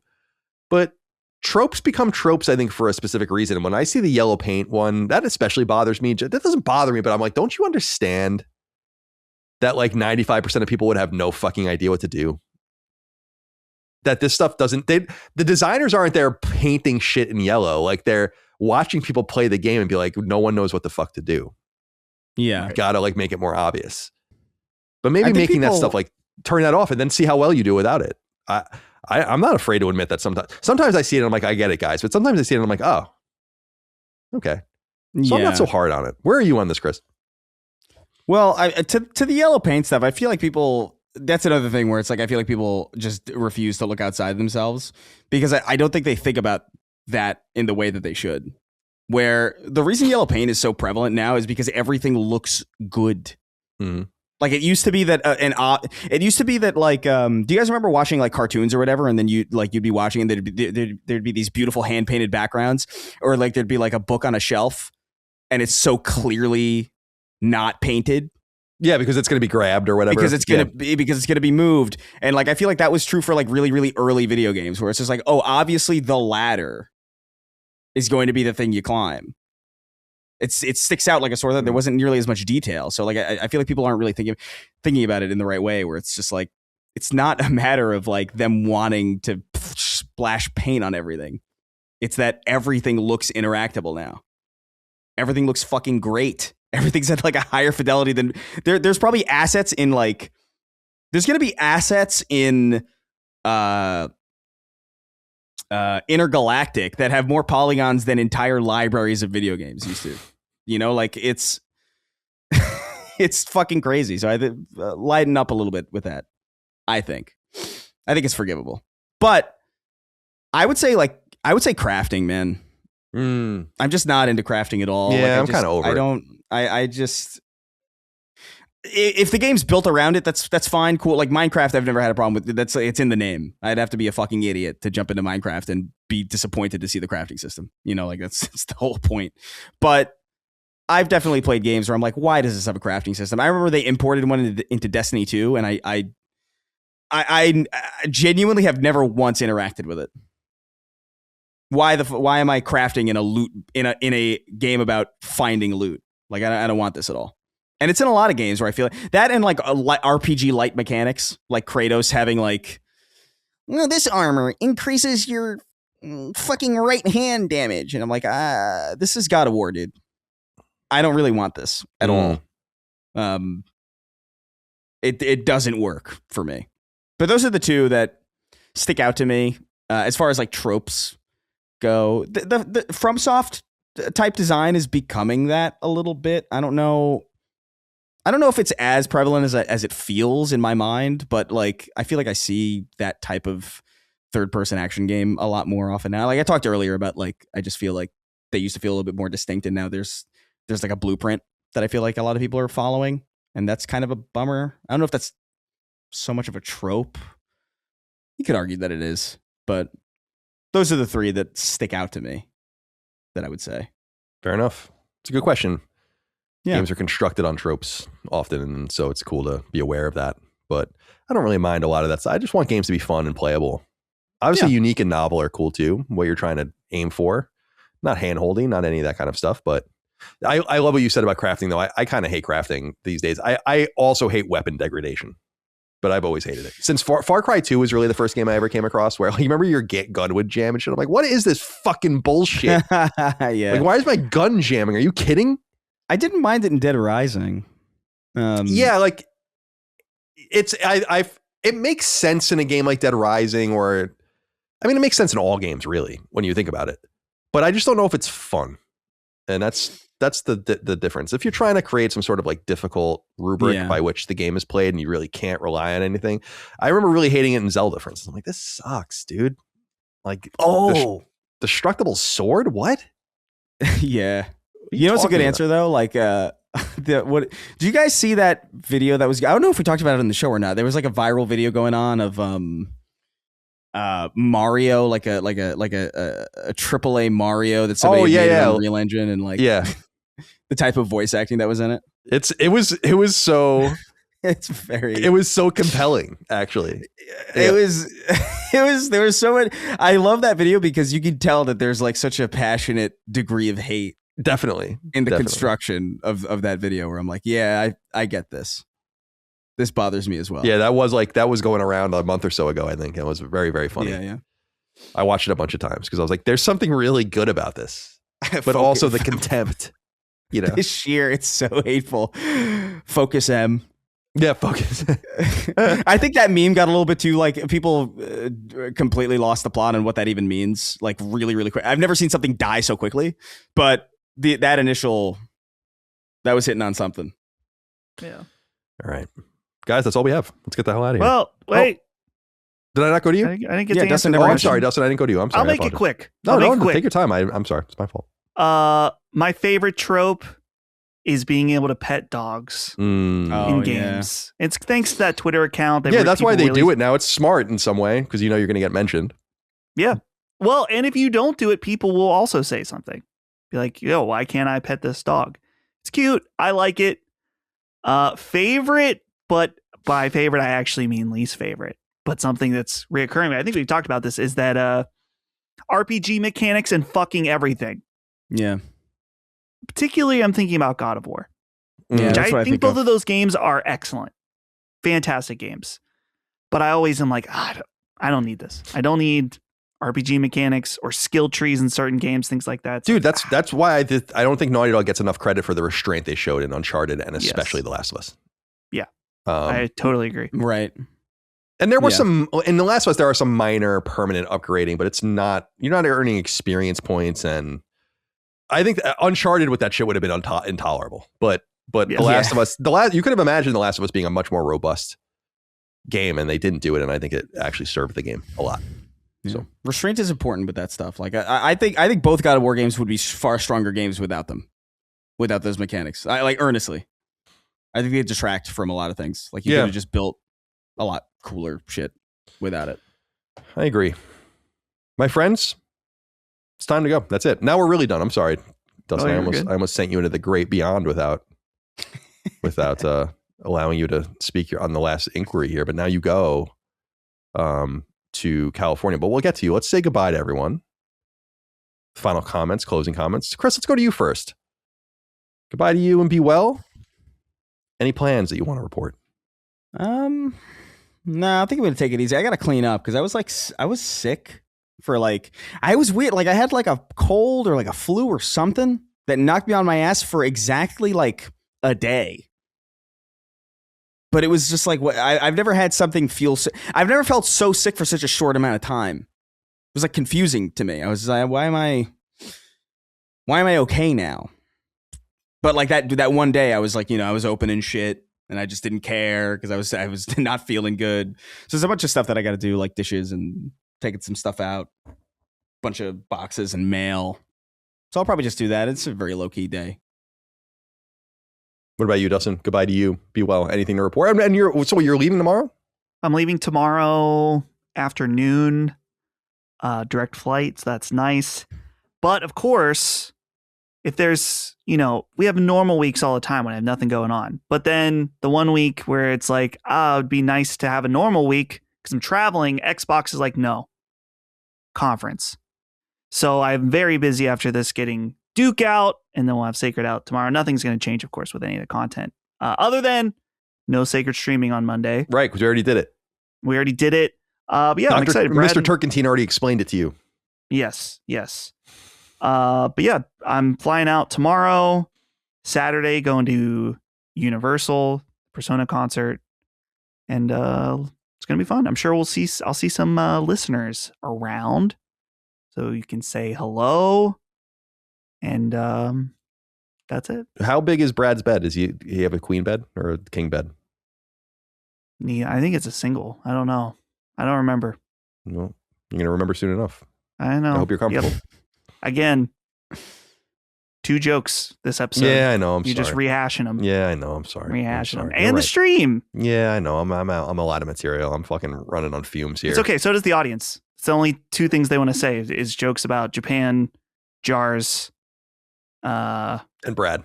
And Brad. Yeah. Yep. Japan, jars, and Brad. That's your greatest passions.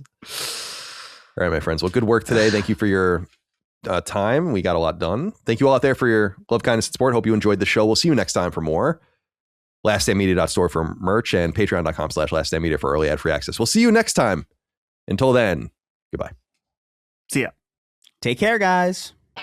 Sacred Symbols, a PlayStation podcast, is a product and trademark of Last Stand Media and Colin's Last Stand LLC, and is proudly recorded in the USA. The show is conceived by, is written by, and is directed by me, Colin Moriarty. My co-hosts are Chris Raygun Maldonado and Dustin Furman. The show is produced by executive producer Dustin Furman. All of Last Stand's theme music is by my best friend, Ramon Narvaez. As you know, all of Last Stand's shows, including Sacred Symbols, are fan-funded on Patreon at patreon.com/laststandmedia. The following names are at the producer level on Patreon, our highest tier, and we're grateful for your thoughtful and kind contributions to our independent endeavor. Thank you.